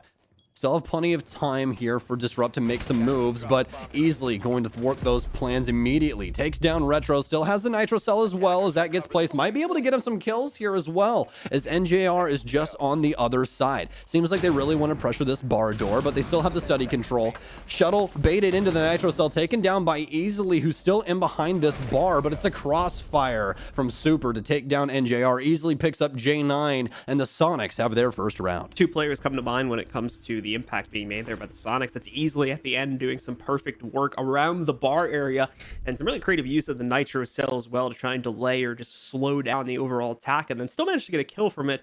And on top of that, Slevin doing some fantastic work initially at the stairs, of course, just maintaining his position, but even after getting flashed out of that spot, he's able to retreat to the site and find some really good impact from close to inside of the bar on those top-down positions too. Beautiful stuff from those two players.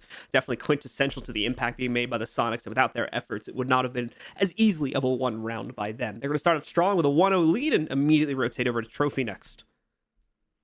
Yeah, and for the Disrupt camp, you kind of just got to put your head in your hands for a second and be like, all right, guys, what were we doing there? I mean, they had the early pressure down low that put Sonics on kind of a really weird adjustment period, really, to put it. I mean, for the Sonics, the main problem was that they had two bodies all the way across the map over inside of Statue and Trophy. They want to adjust them back to site when that pressure is happening early on from Disrupt, because they assume that obviously the offense is going to be more of a main stairs study take, and that's exactly what it was. But Disrupts, even though they were able to get some pressure on the Sonics early on, it was really the Sonics that got ahead because of that. Able to work those vertical angles, get a lot of damage off onto the offensive members, and eventually win the round because of those picks that they produced from those angles. So for Disrupt, I think that they need to worry about taking those gunfights more on a horizontal plane than a vertical plane, especially trying to battle things from down low. That never really works out in your favor. We've all seen, plenty of instances of that. All right, guys, well, into round number 2. We've got the members of Disrupt spawned out here. Shuttle, NJR, and J9 are putting some pressure on the south side first, so there's some potential for conflict against Slevin and Gomfi. Their drones are already working on clearing things out at the tops there, too. Gomfi does kind of dodge the initial drone inspection, but is more than likely going to get spotted here on the second run from Reed. But he's trying his best to hide from it, of course, and if he does activate that backpack, it's going to be all too obvious where his general position is. They just won't know the exact angle, but so far hasn't really had to do that. Now is going to have to, though, so they know he's somewhere around this corner. Does try to take a fight, but gets hit pretty heavily on falling back from that, and is going to only have himself 25 HP, and, well, won't be able to last with that HP for very long. The good news is Iconic is in this fight as well, and he's going to be able to trade things out from deeper inside Master, as he's able to take down Retro and eliminate the hard breach from the attacking side. Oh, that is a huge pick going towards the defense. Retro now down, only hard destruction for the offense, so it's going to be the funnel game now for Disrupt. Let's see how they try and combat that. The Sonics, though, dedicating a lot of utility to trying to shut down the south take from Disrupt, and that seems to be the main game plan for them as well. So it's going to be a very difficult take for Disrupt. I don't see them getting too far. They still have a lot of utility to burn through, as well as nades on Shuttle, so they have the means to get rid of these shields. This is still going to be a fight either way. Shuttle hoping for a re-peek at that window, as I think he might have caught a quick glimpse of Slevin or another player from Sonics holding in Master, which, by the way, they still maintain full control of this late into the round here due to the fact that there has been minimal pressure applied to that by the Disrupt roster. That could be changing over the next couple seconds, though, as it does look like they've got a couple players in position to start crunching towards it. Slevin knows he's relatively safe, at least when it comes to the red stairs push, because he has the Banshee to work off of as early intel. J9's going to try to flash out Slevin regardless here and should succeed in it. It's going to make him fully turn around, and now looks to take out the Banshee. An exchange will go off as Iconic's going to leap out, and he gets killed by a Claymore, but he does take down Iconic before the Claymore explodes, so goes 1 for 1 there.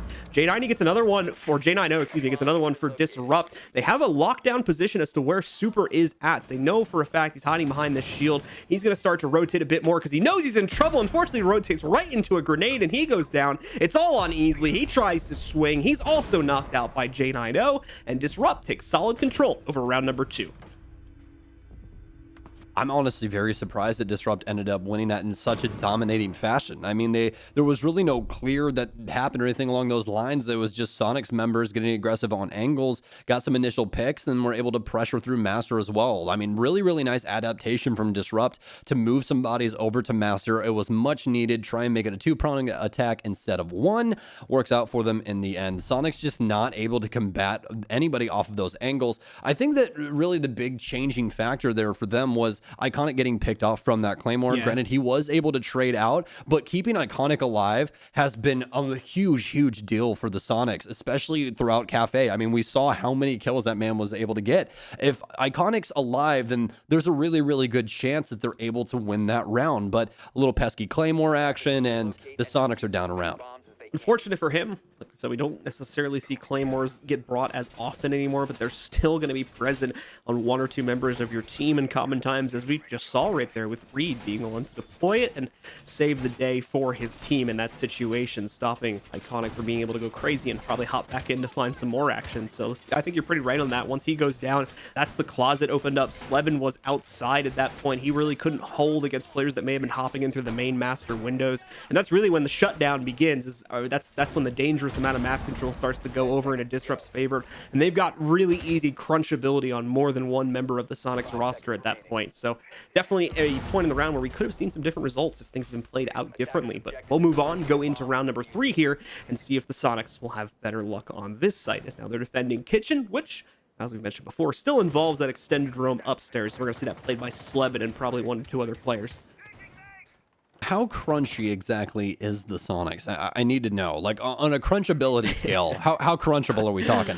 I don't know. That's a hard scale. I've never had to quantify that before, to be honest with like, you. are we talking like Frosted Flakes levels of crunch? Like, what are we talking about here? Captain Crunch levels of crunch. The captain of the crunch. I see. Are we talking? Are we talking wild berry? Is that what we're talking? Yeah, sure. Oh. I don't know the flavors, but. Oh man, you need to get up on your cereal game. I don't know what you're doing. Scratch the roof of your mouth, crunchy. That's the sandpaper, the roof of your mouth, more like it. That might be the worst eating experience out of all cereals. I'll be honest. It tastes so good, but it's so painful. Oh man. All right. Well, a minute into round 3 now in between these two. Soniqs still have a strong grasp of the upstairs. Disrupt going to have to try and figure something out about this. They do have the Lion once again, but most of their operators centered downstairs, specifically NJR and J9. They've had a good showing so far throughout this series, but we're going to need to see them try and make something happen inside of this round. NJR's gone a little quiet as opposed to what we're used to seeing from him. He's definitely got the proper kit to have some influence over this round. I mean, Lion, the one-click wonder there. Just pop that off whenever you need, and everybody's got to stand still for you. So, NJR now pressuring up the pantry area. Out to the top here, inside of pantry. Does have to worry about the door, the single panel reinforced as well. So nice hold here from the Soniqs, just using that sound cue there on the door. But oh no, the drone game comes in. NJR lighting up Super through the wall as well after he takes down Easily. Retro's been down inside of China though. That's actually going to be a major problem for them. They have kitchen control, but they have nobody to put the case down. Not going to really matter at the end of the day, but Gomfy actually almost making it happen. Just too many angles to worry about. Disrupt handles it from kitchen. So nice low maintenance execute. Didn't have to worry about the upstairs pressure at all, John. Just walked right up inside a pantry, got the drone intel inside a site, breaching around the door, run right in, get your frags, put a plant down. Some very, very riveting stuff. Yeah, pretty much. Found that opportunity to go in through pantry, and at that point, it really just came down to that initial 1v1, and thankfully for the folks on Disrupt, ended up going into their favor with the deletion of Easily, although he tried his best to fend that off there. didn't really seem fully ready for the scope of the push that was coming his direction. He gets shut down, and from that point forward, much like the last round, really, the floodgates are open, and we see Disrupt able to go in there. A valiant attempt from Soniqs to trade it back, but as you said, it was a very low maintenance push, and Disrupt are just kind of able to trade to victory there in order to keep themselves alive, and even I think baited their teammate after he went down in order to get the kill onto Super, and that ended up working out pretty well too.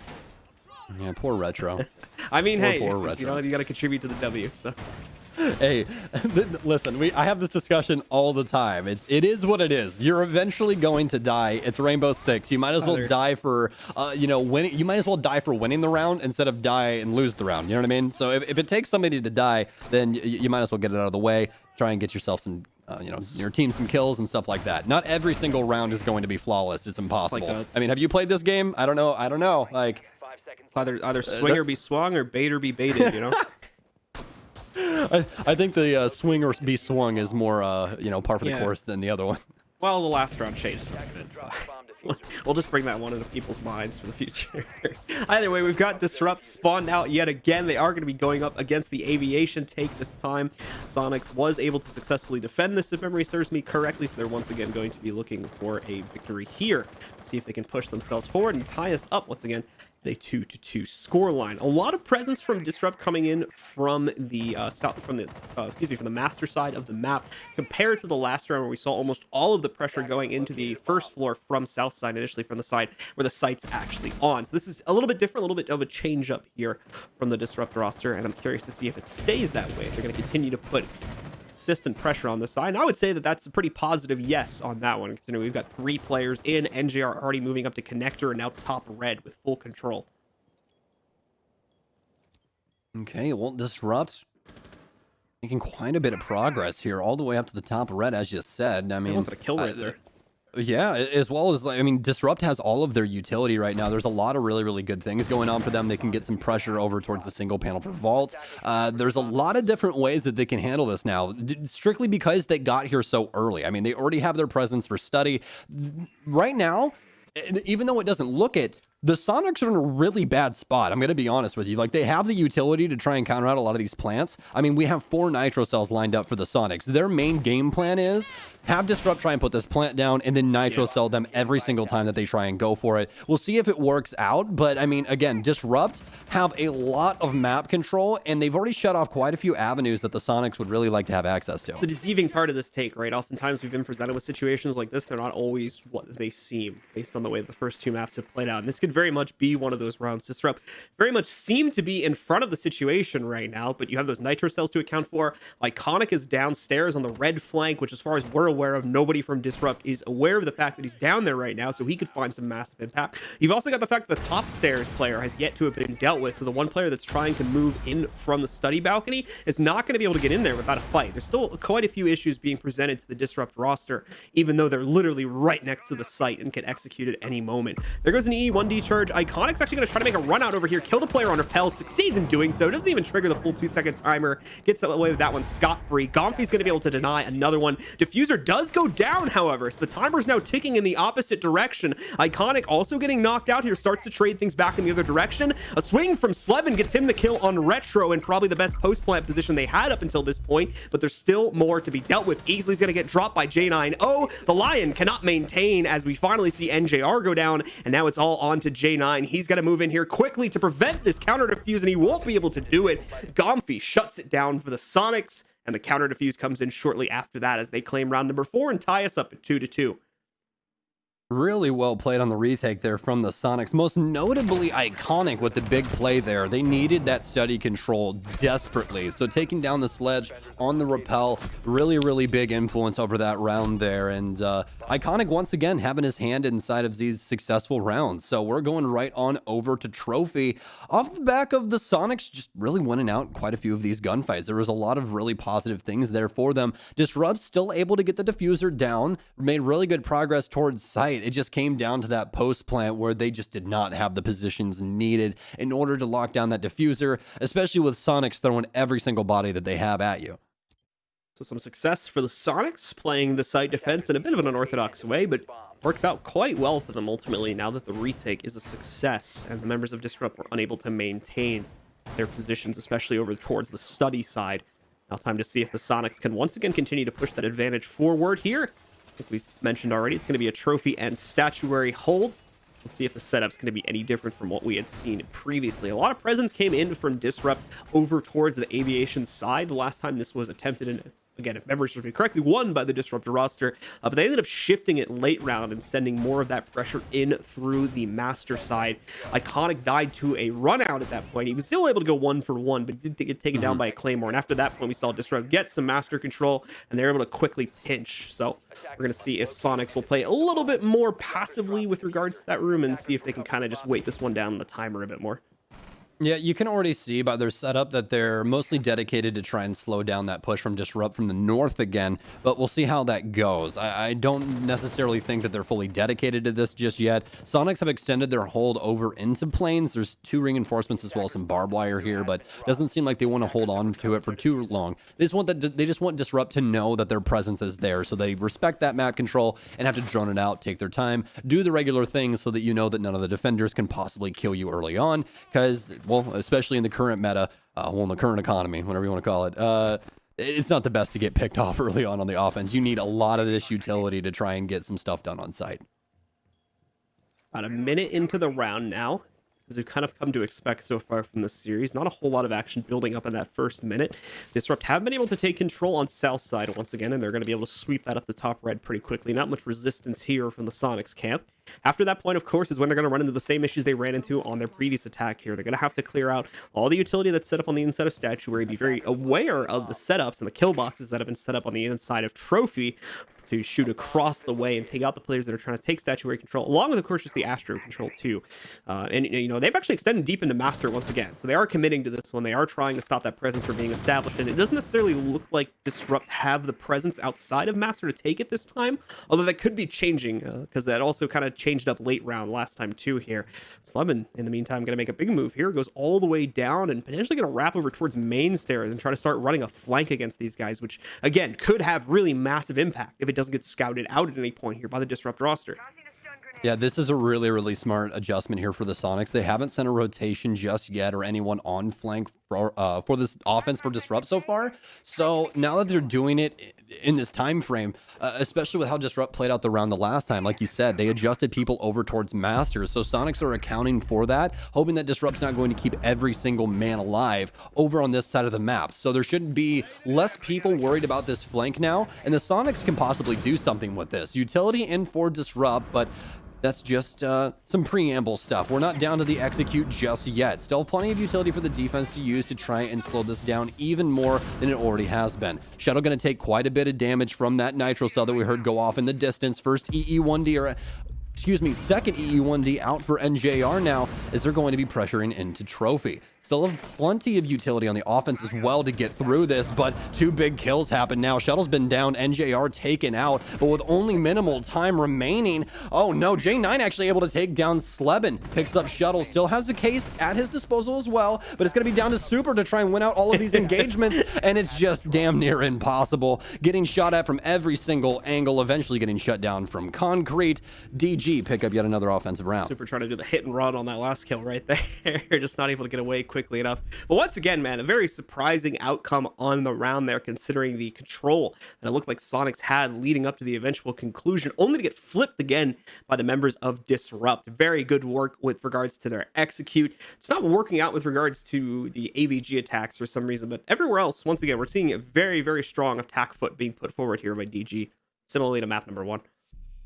Yeah, super strong front, and again, this is something that they've continued to say. They're really, really comfortable when it comes to offense. They feel like their adjustments are really strong, and we're still seeing that here. I mean, the bans that we have on the field, it can go either way. I mean, obviously, you can argue it which way you really want to. Nomad, a very impactful ban when it comes to what the Sonics want to do on their offensive set. I mean, overall, both offense and defense hindered quite a bit in certain departments. So for the Sonics now, they really, really need to win this defensive round, set themselves up for success on this offense. You don't want Disrupt walking into Villa 4-2 going into their defensive half. That is just not something you want on your conscience. That is just, you know, setting them up for success and that's the exact opposite you want to do when you're trying to win a game. May not be something they want, but it is something they've already dealt with, so it at least won't be unfamiliar territory for them if it does come to that. So hope for the Sonics to try and bring this back under towards a 3-3 scoreline, where we'll have much similar flavors back on map number 2.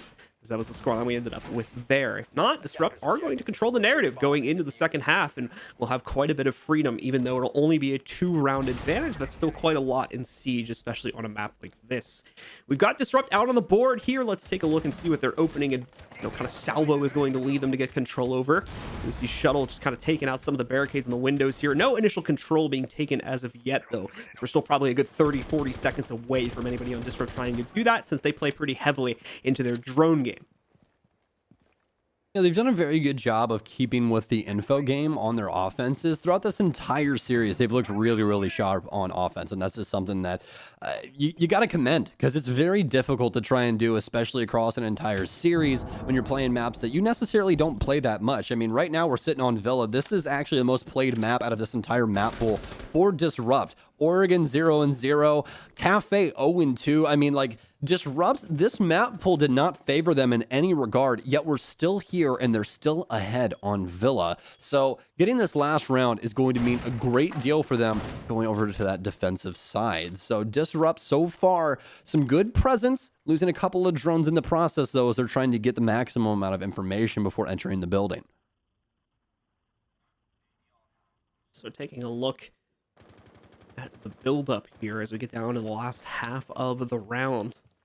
We're going to see the Disrupt roster continue to kind of clear things out when it comes to floor 2. And again, similarly to what we saw actually back on Cafe, which isn't like super relevant here, but just to bring this up, we're not going to see a lot of counterplay on the upstairs here, at least not this late into the round. This is going to give plenty of time for Shuttle to establish those top-down angles and give Disrupt more time to plan under calm conditions as well. This, I think, it's overlooked a lot. Obviously, once the fights begin, the comms kind of get chaotic, but since there's not a whole lot going on right now, or at least there's not a whole lot to watch, good find, by the way, here by NJR, they are going to have a lot more capability to kind of plan out their attack since they're not under any sort of immediate duress.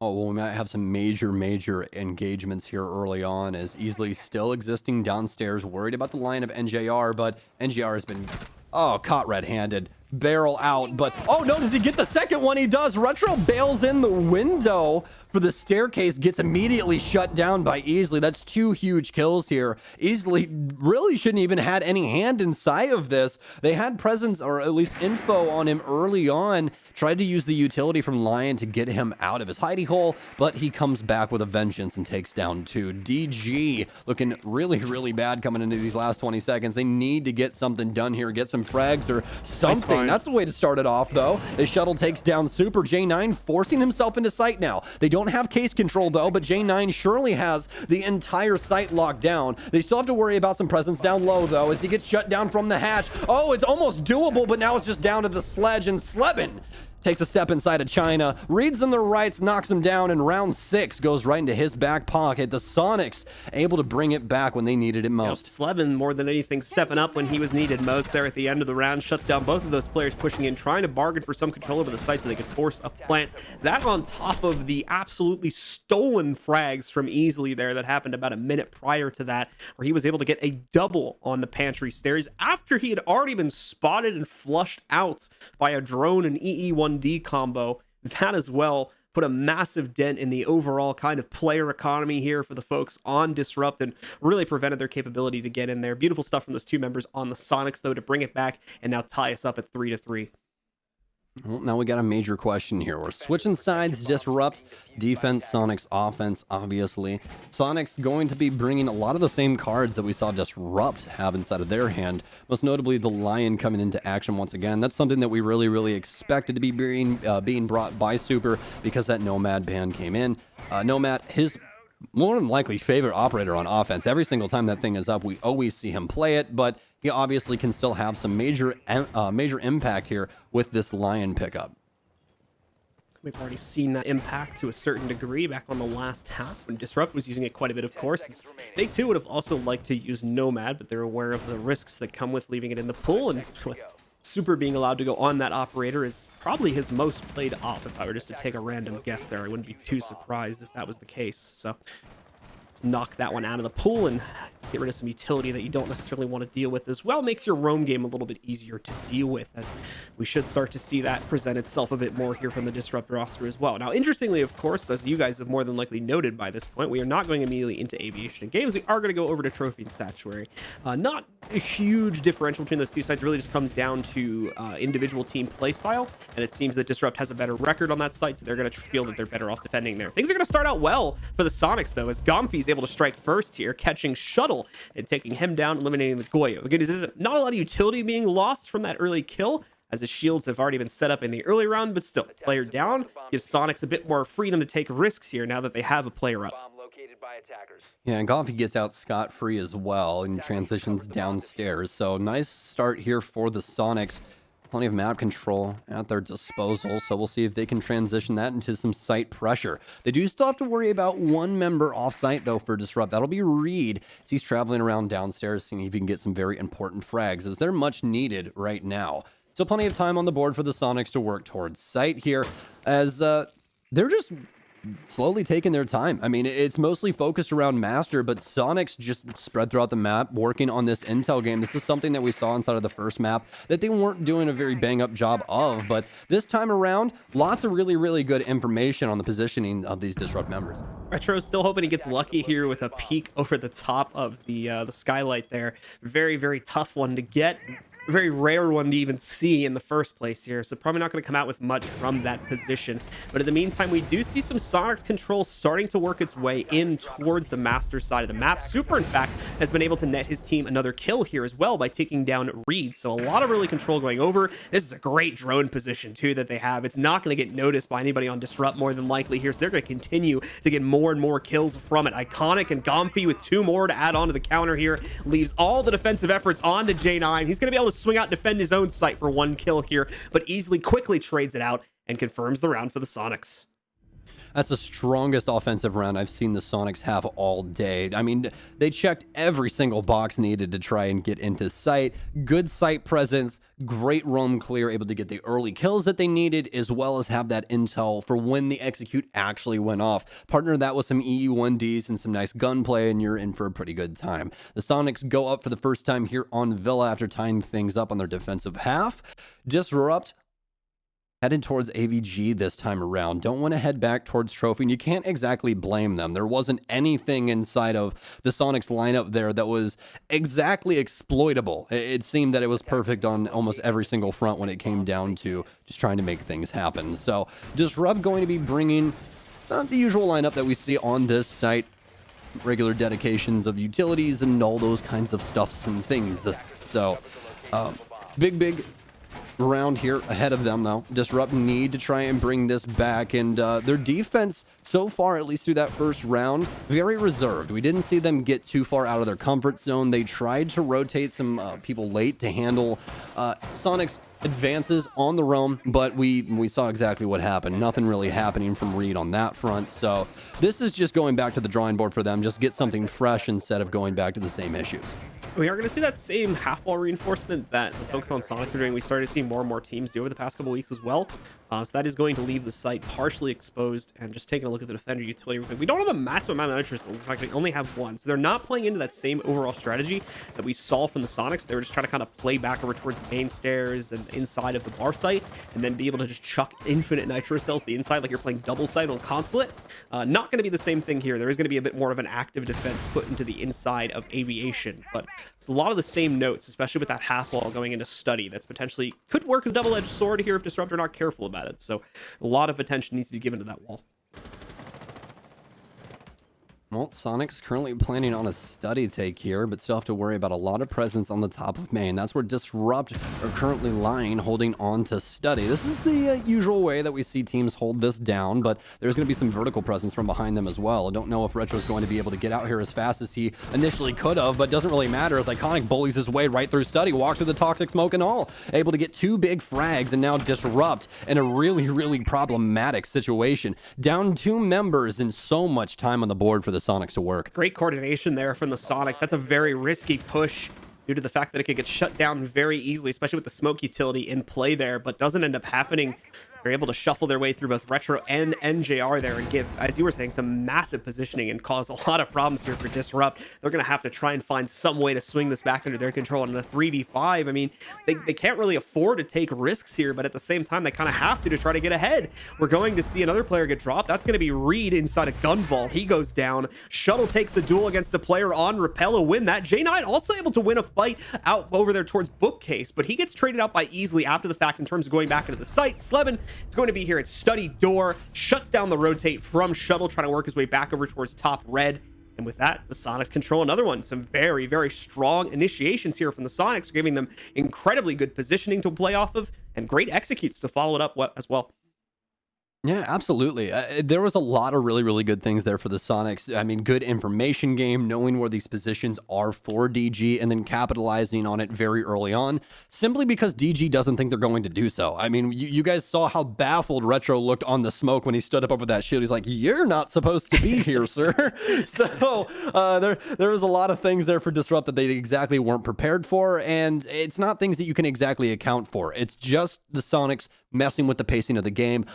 Really heads up stuff from them to abuse that, especially so far into this series when we haven't seen necessarily a huge change up in that. I mean, almost all of the offensive stuff that we've seen from both of these squads have been very late into the last minute, executed off of information and utility usage, not just, hey, we're going to bully the initial players that we see with gunfire and EE1Ds and crossfires from every which direction. So nice change of pace here that really threw Disrupt off to start off the round. All right, just a couple seconds left here, and Sonics are going to spawn out once again here for the Disrupt roster, continuing to change up their site picks. Unfortunately, with no success as of yet, just continuing to rotate around in hopes of a site that Sonics is not going to be as easily prepared for.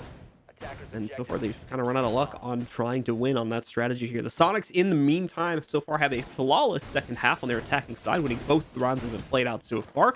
Only 2 rounds, so still plenty of opportunities to go. And they do need 2 more to close this one down, but they're on the warpath right now. And unless Disrupt tries to put a roadblock in the way here, it's unlikely that anything is going to stop that. We do see quite a bit of roaming presence here from Disrupt, though. It definitely looks like they're trying to get in the faces of Sonics right off the bat here, with their positioning both in the basement and further out from the site, closer to living room as well. So definitely some efforts being made. Whether it'll lead to anything for them or not is still yet to be seen, of course. Well, 2:15 on the clock right now. Sonics obviously on the timer, being on the offense, just waiting to clear things out. I mean, the initial beginnings for most of these rounds, like we were talking about before, have mostly been the same, but it seems that Sonics here on Villa really want to get down to the nitty-gritty, John. We've seen a lot of gunfights happen early on with this, offense so far. I really like what I'm seeing. Again, it's that pace change that's been throwing off Disrupt. If they continue on down this line, I don't know exactly how Disrupt are going to fare.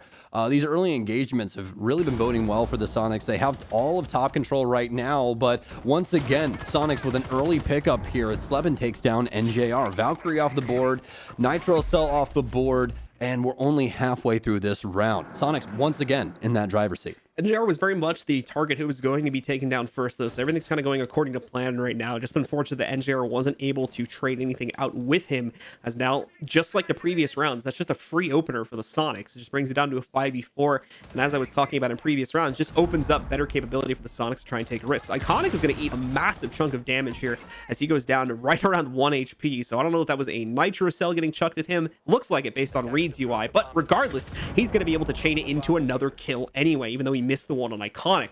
Takes down easily in order to eliminate him. That's the hard breach gone for the Sonics, and I don't think they got an opportunity to use any of those X-Kairos. Iconic is going to get taken down upstairs, but Gomfi's right next to him, so should be able to revive. Oh no! It baits them both in. Slevin does trade out onto Reed deeper in sight, but he's not counting on another player to be deeper out here. That's going to be Super that'll maintain the angle, be able to trade onto J9, but now it goes down to a 1v2 with just him as the sole player standing here for the Sonics. It's going to try to put pressure in on Tarps first.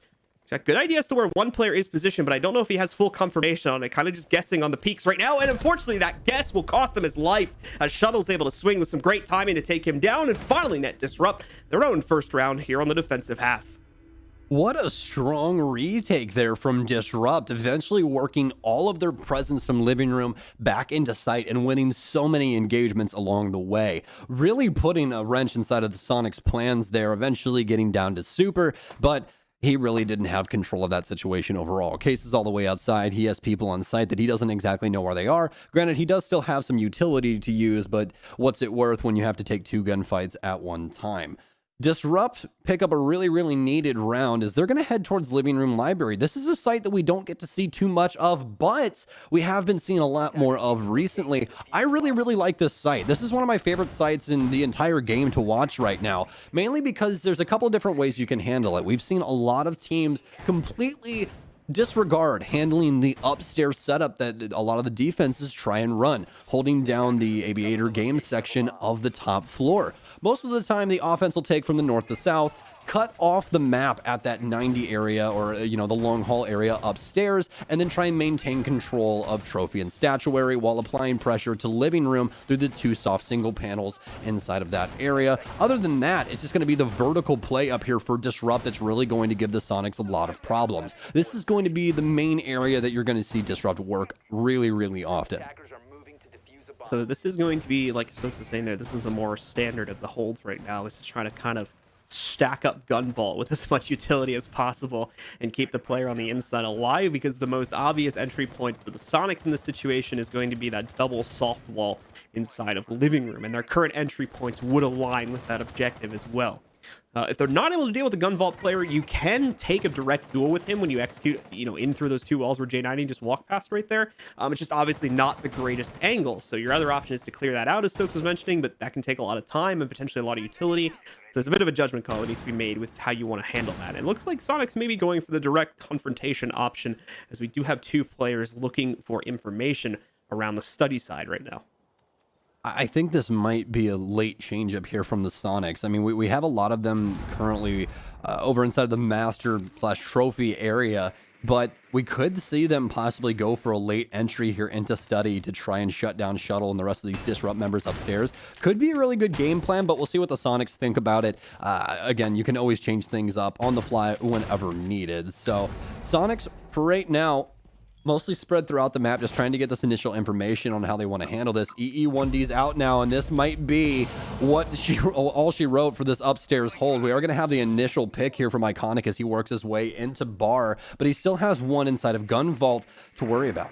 Going to try to drone it, but I believe it's going to get muted before it's able to actually see the position of J9. Regardless, he swings, doesn't falter either when he takes some damage. Very committed to that fight and is at least able to win it, but Sleben, as you kind of might expect in that situation, is going to be there to trade it pretty much immediately after he picks up the kill. Super finds the next one here against NJR. It's down to Retro and Reed deep in the actual site now to fend this off against the still very strong 4-man roster here from the Sonics, so far only having lost Gomfi in the 2 minutes that have been played out already. There is going to be a moment of calm here as they don't feel the need to immediately execute after those kills, and they're smart to do that. Taking a look, they still have plenty of drone economy to play off of here, so there's not any rush in that respect. And even better, they're just going to be gifted the kill on Retro when he tries to move positions. I don't know if he got droned out, had to move due to that, or another circumstance, but either way, he chose to leave his position and got caught as a result of that. On to Reed now, who swings wildly into Art. He's going to fall back to Piano, does have the correct read on the Red Room player, but cannot take them down anyway. Super wins out the last fight, and Sonics get themselves yet another round, truly running the gauntlet here on the attacking side of Villa.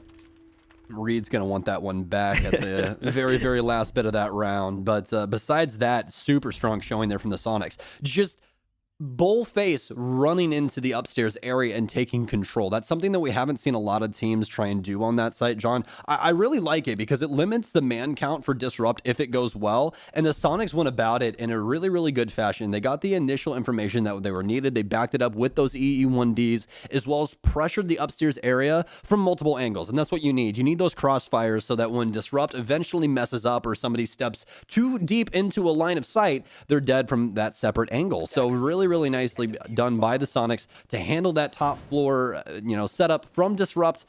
Now moving into the possible last round here, Disrupt sending us for a whirl once again. This is going to be the first time that we have repeated a site in DG's defensive half this entire time. So we're headed back up to Trophy, not able to win it the last time. Only one site that they've had so far, Kitchen, which actually ended up going really, really well for them. Yeah, so hopefully things will work out better for them here on the second run upstairs. If not, it's going to be a Sonics victory, and Sonics moving on into the major qualifier as well, which I'm sure they'll be very happy about that, given their performance that they've had on map number 3. Very, very dominant from the attacking side, so far only that single round response from Disrupt. They've got to summon something, and they've got to do it now on this round. Otherwise, the game will be over, and the Sonics will take it. Pretty much everybody from Sonics spawning over on south side, with one player being the exception. So you can more than likely expect to see a good amount of presence coming in towards that study side at the start. Possibly a full outbreak clear from this direction. Shuttle still busy reinforcing things over here in the meanwhile, so it's going to have to wrap that up as the action is coming his way pretty soon.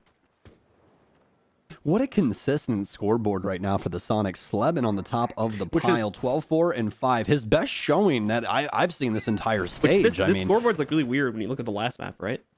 Exactly. That's what I was about to say, actually, because you know what the caveat is to that? Disrupt scoreboard looks exactly the same as the previous map. We have Shuttle at double digits, J9 with 9, 3, and 8, and then the rest of the DG squad just falling silent. And they are desperately needed right now.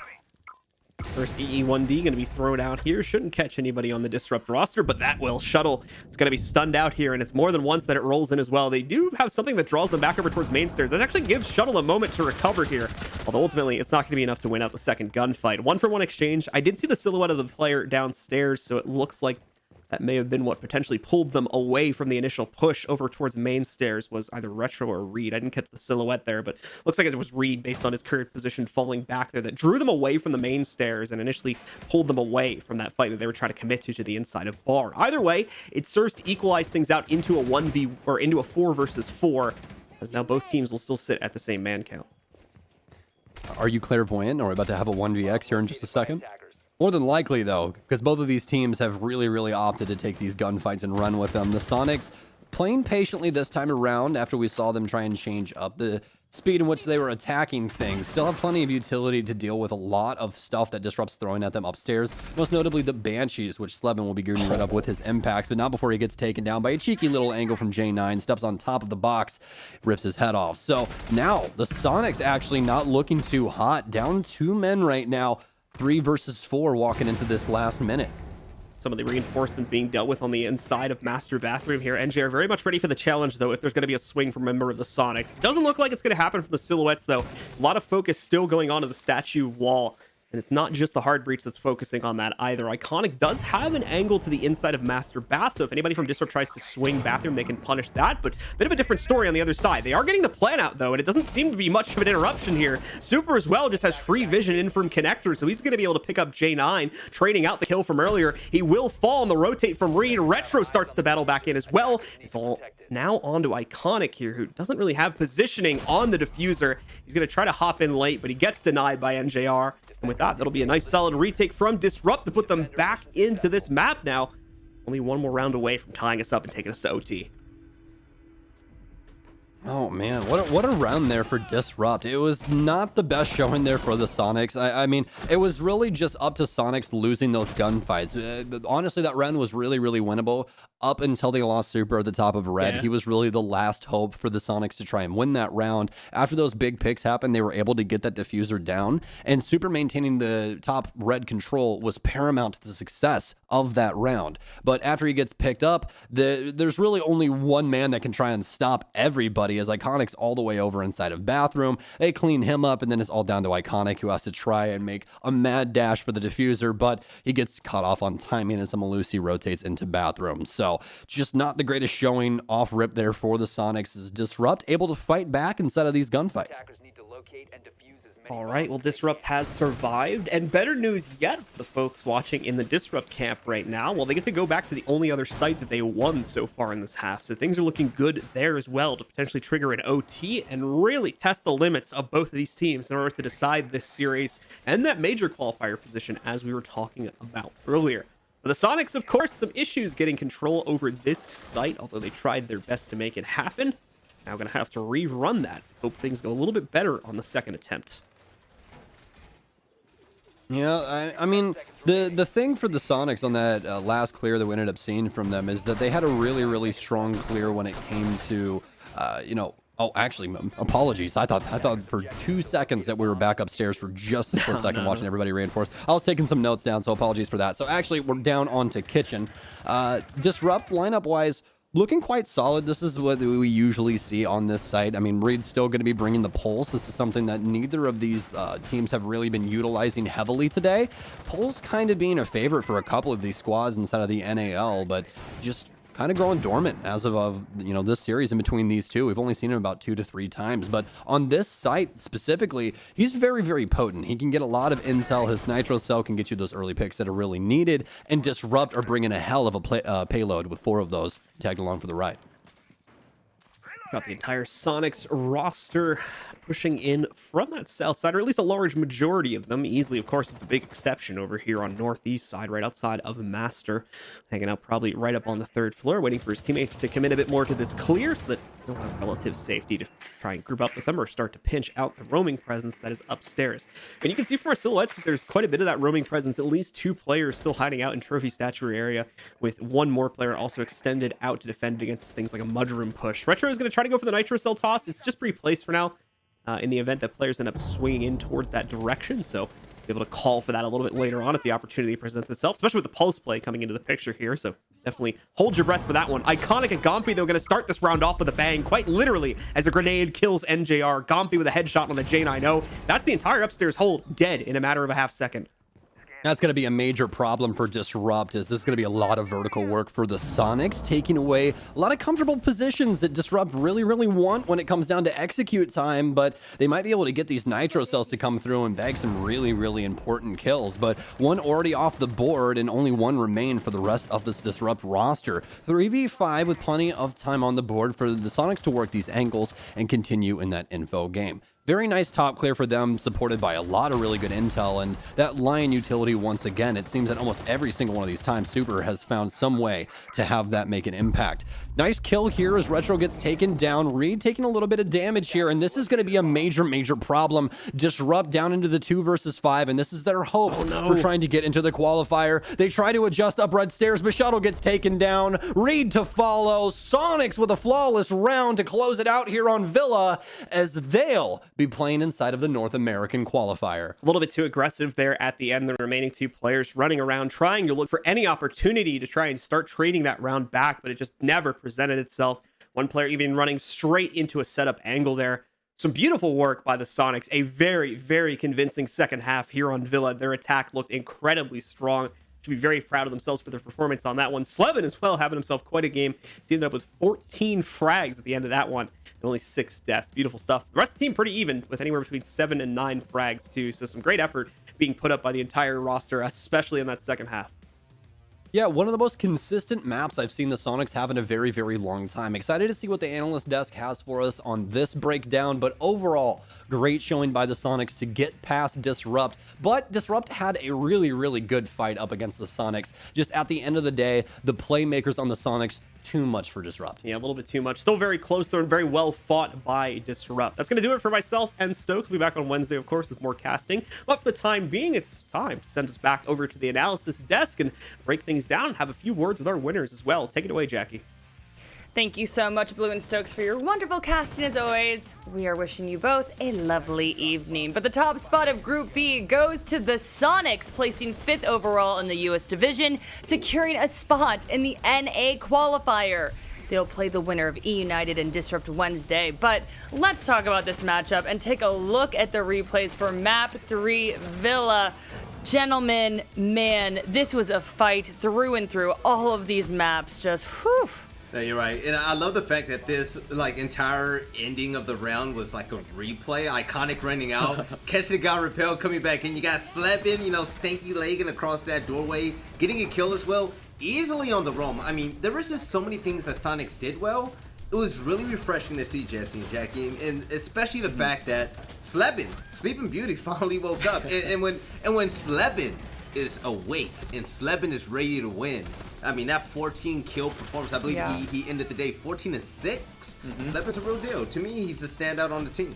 Yeah, I mean, Slevin, there's a lot you can analyze about Slevin and his performance over the last 2 stages. He's really had, his ups and downs, but I think he's been a fantastic player for the Sonics. Yeah. Iconic, obviously, as well. I think he's probably been the standout player for the team. Really been impressed with what he's brought to the team this season.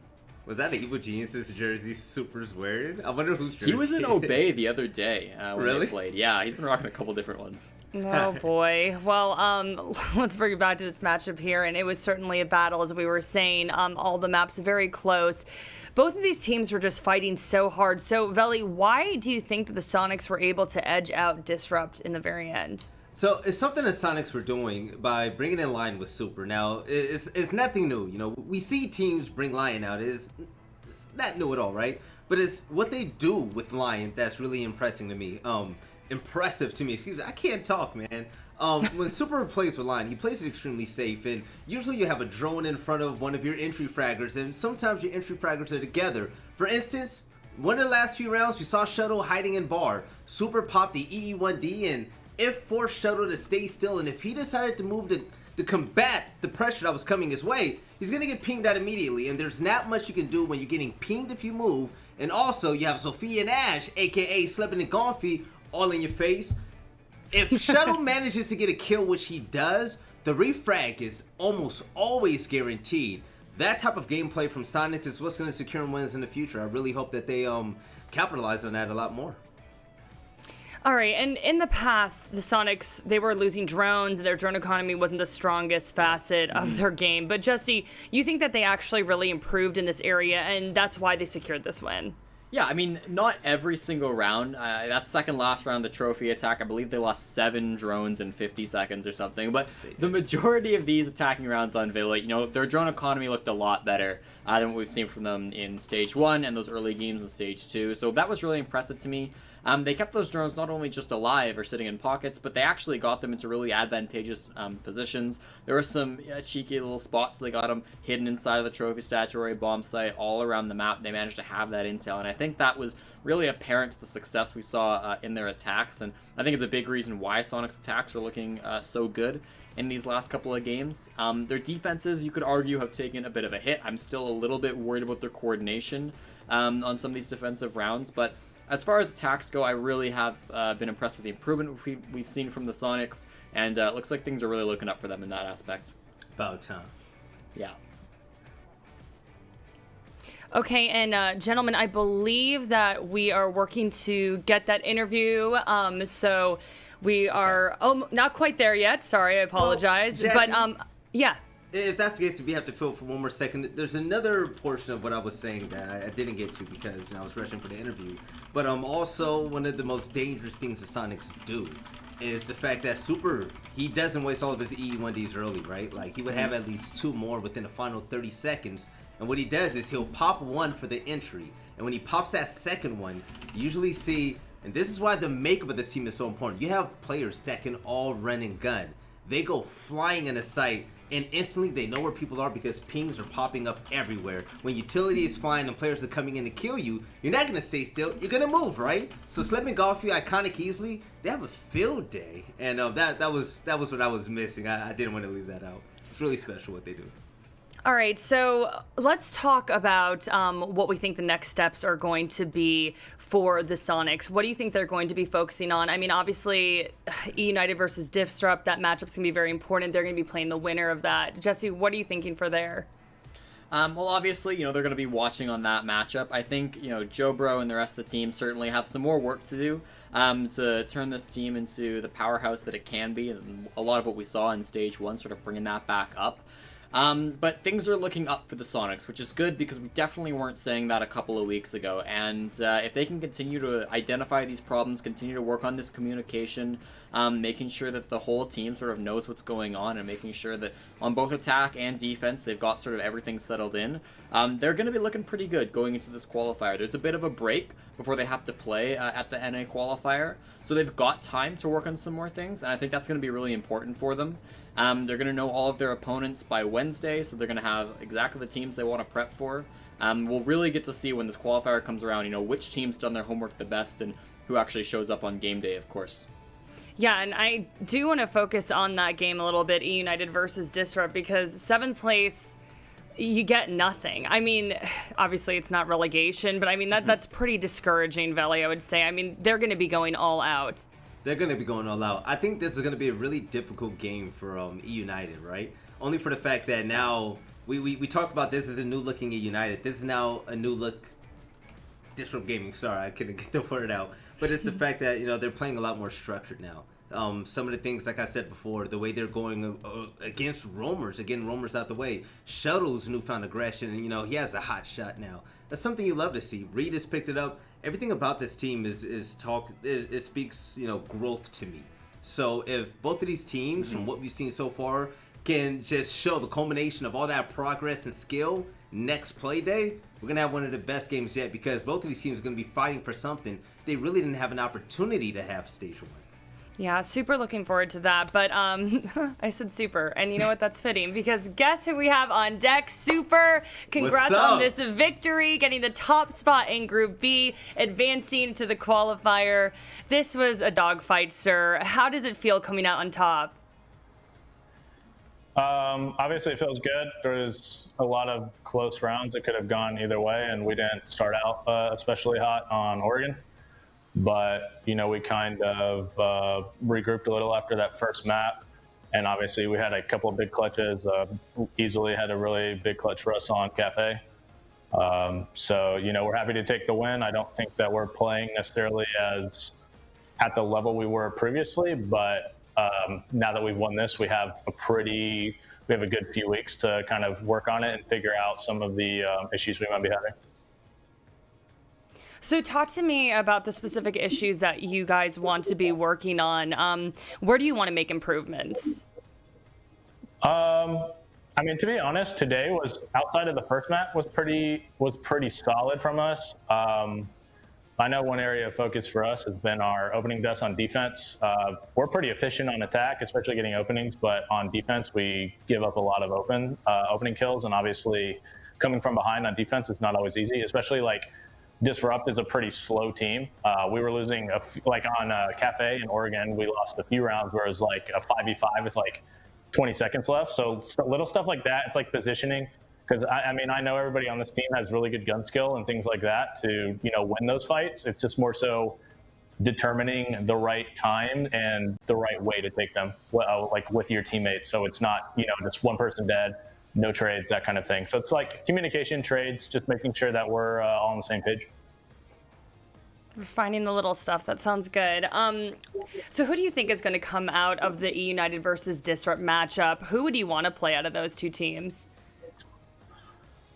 We played both. Obviously, United beat us the time we played them, but we had beat them last split, obviously, with a different team. And they seemingly, like, it's kind of weird with them because they play close with everyone, no matter who they are. They just have obviously had some trouble coming out with the wins, which, I mean, they beat Tempo and avoided relegation, so that, you know, that was the biggest one they needed. I wouldn't say I really have a preference. You know, I think both teams are good, and I think we're capable of beating both teams. So you talked about some of the things that y'all want to improve on. What are the team goals? At this point, is it just get out of the qualifier, or what do you guys have your mindset focused on at this point? I mean, short term, obviously, we'd like to qualify for the major. To do that, we're going to have to go through Mirage and United or Disrupt, and then obviously have to beat the defending invite champs SSG. I by no means think it's impossible for us. I think we're very capable if we play up to our ability. Long term, we're in actually a pretty good spot to qualify for Invitational based off of the top 16 points. I believe right now we're hovering around like 11th or so. So we want to amass enough points in the qualifier that it's going to put us in a good spot for Invitational. And obviously doing so, if we can beat SSG or whoever we may play and qualify for the major, that's just a little bit of like a cherry on top. All right. Well, Super, thank you so much for the great interview, and go enjoy that victory. Thank you so much for speaking with us. Appreciate it, Jackie. Thanks, Ed. All right. Thank you so much. And we're going to bring it back to our analyst.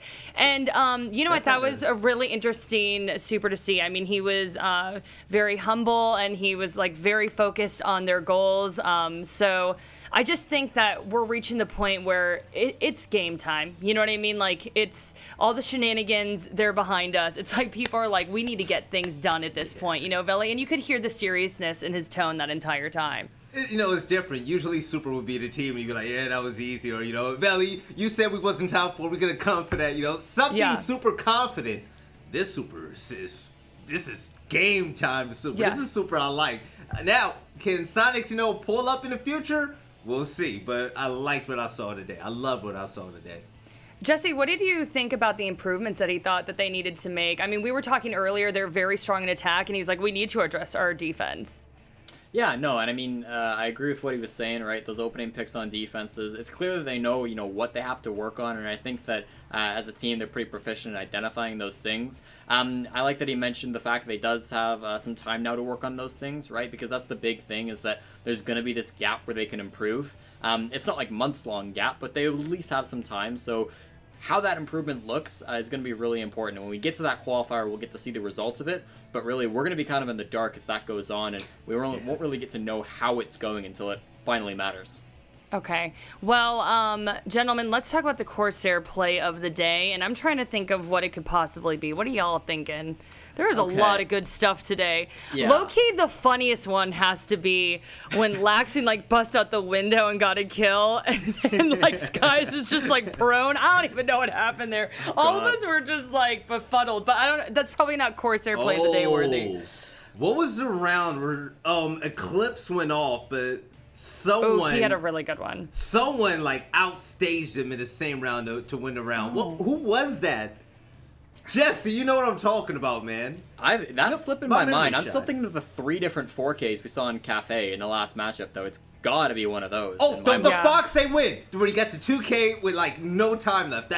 If that's not it, I quit. All right, well, let's roll it. Roll the Corsair play of the day, and let's see what it is. That's my It's Roland song, apparently. Yeah, it's Slevin. Yeah, it is. Okay. It's Slevin's 4K on Cafe, I believe. I mean, yeah, Slevin was killing it today, too. Okay, thanks for clarifying, Billy. He's like, no, I'm staying, just kidding. But yeah, like y'all were saying, Slevin definitely woke up and fired up and definitely contributed to their win today. So congrats again to the Sonics. But let's look over the bracket and recap the day. And let's start off with Group B, Jesse. Group B, obviously, we just saw the Sonics taking down Disrupt Gaming and claiming the first place spot in Group B. That puts them 5th overall inside of the US division for Stage 2. That secures them a spot at the qualifier. Now, we already know Tempo Storm have gotten last. Losing to E United last week means that they are going to have to face relegations. It's going to be a tough battle for them, but they can put all their focus towards that. Disrupt United is the final matchup of Group B. That's going to be happening Wednesday. The winner of that goes to the North American qualifier. The loser just chills until March, I think, would be their next game, unless they qualify for Invitational through qualifiers. So a long break for whoever loses that one, but a lot on the line for that final matchup of Group B. All right, and Veli, talk to me about Group A. Group A, let's talk about the winner's side, baby. You got Space Station Gaming. Well, first off, Oxygen, they lost to Dark Zero, right? So Dark Zero, they're going to be #1 in the group. And 4th place, it hurts me to say it, we got to see Space Station fight their way to be in the major. That's going to be a big deal, right? But Oxygen, you know what's funny? First and 4th are flipped for Stage 2. You're right. You're absolutely That's right. so funny, huh? Well, there you go. Is. But it's going to be really interesting. And obviously, Oxygen against TSM, we're talking about 2 really aggressive, fun to watch, gunner play styles from both of these rosters. So that matchup is going to be one you do not want to miss. So make sure you're in here on Wednesday. Yes, indeed. Well, gentlemen, it has been an absolutely fun day. We watched some incredible matchups. Oxygen versus Dark Zero was nonstop, and Disrupt versus Sonics.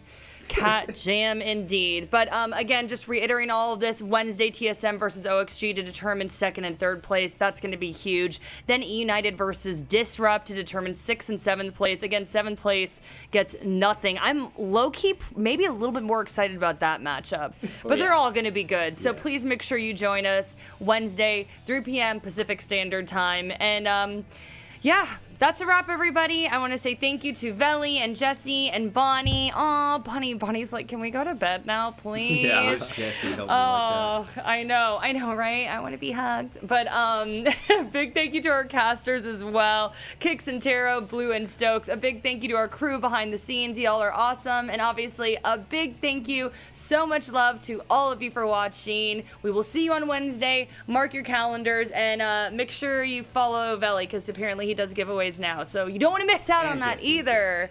Yeah, cool. Follow us. All right. Bye, you guys. We'll see you Wednesday.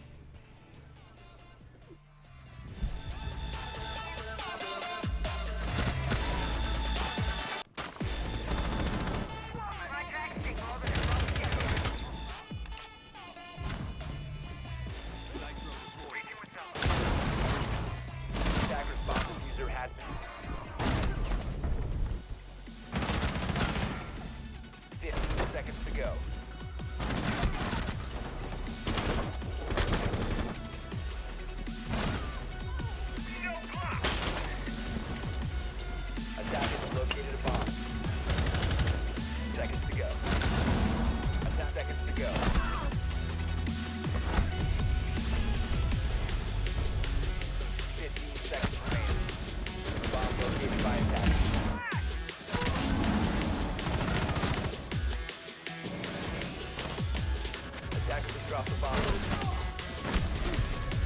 Attackers are activating the bomb.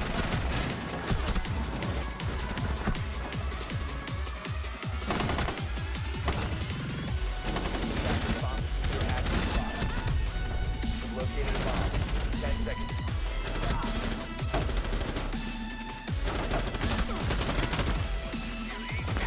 Attackers dropped the diffuser. Defender is approaching. Defender is confirmed.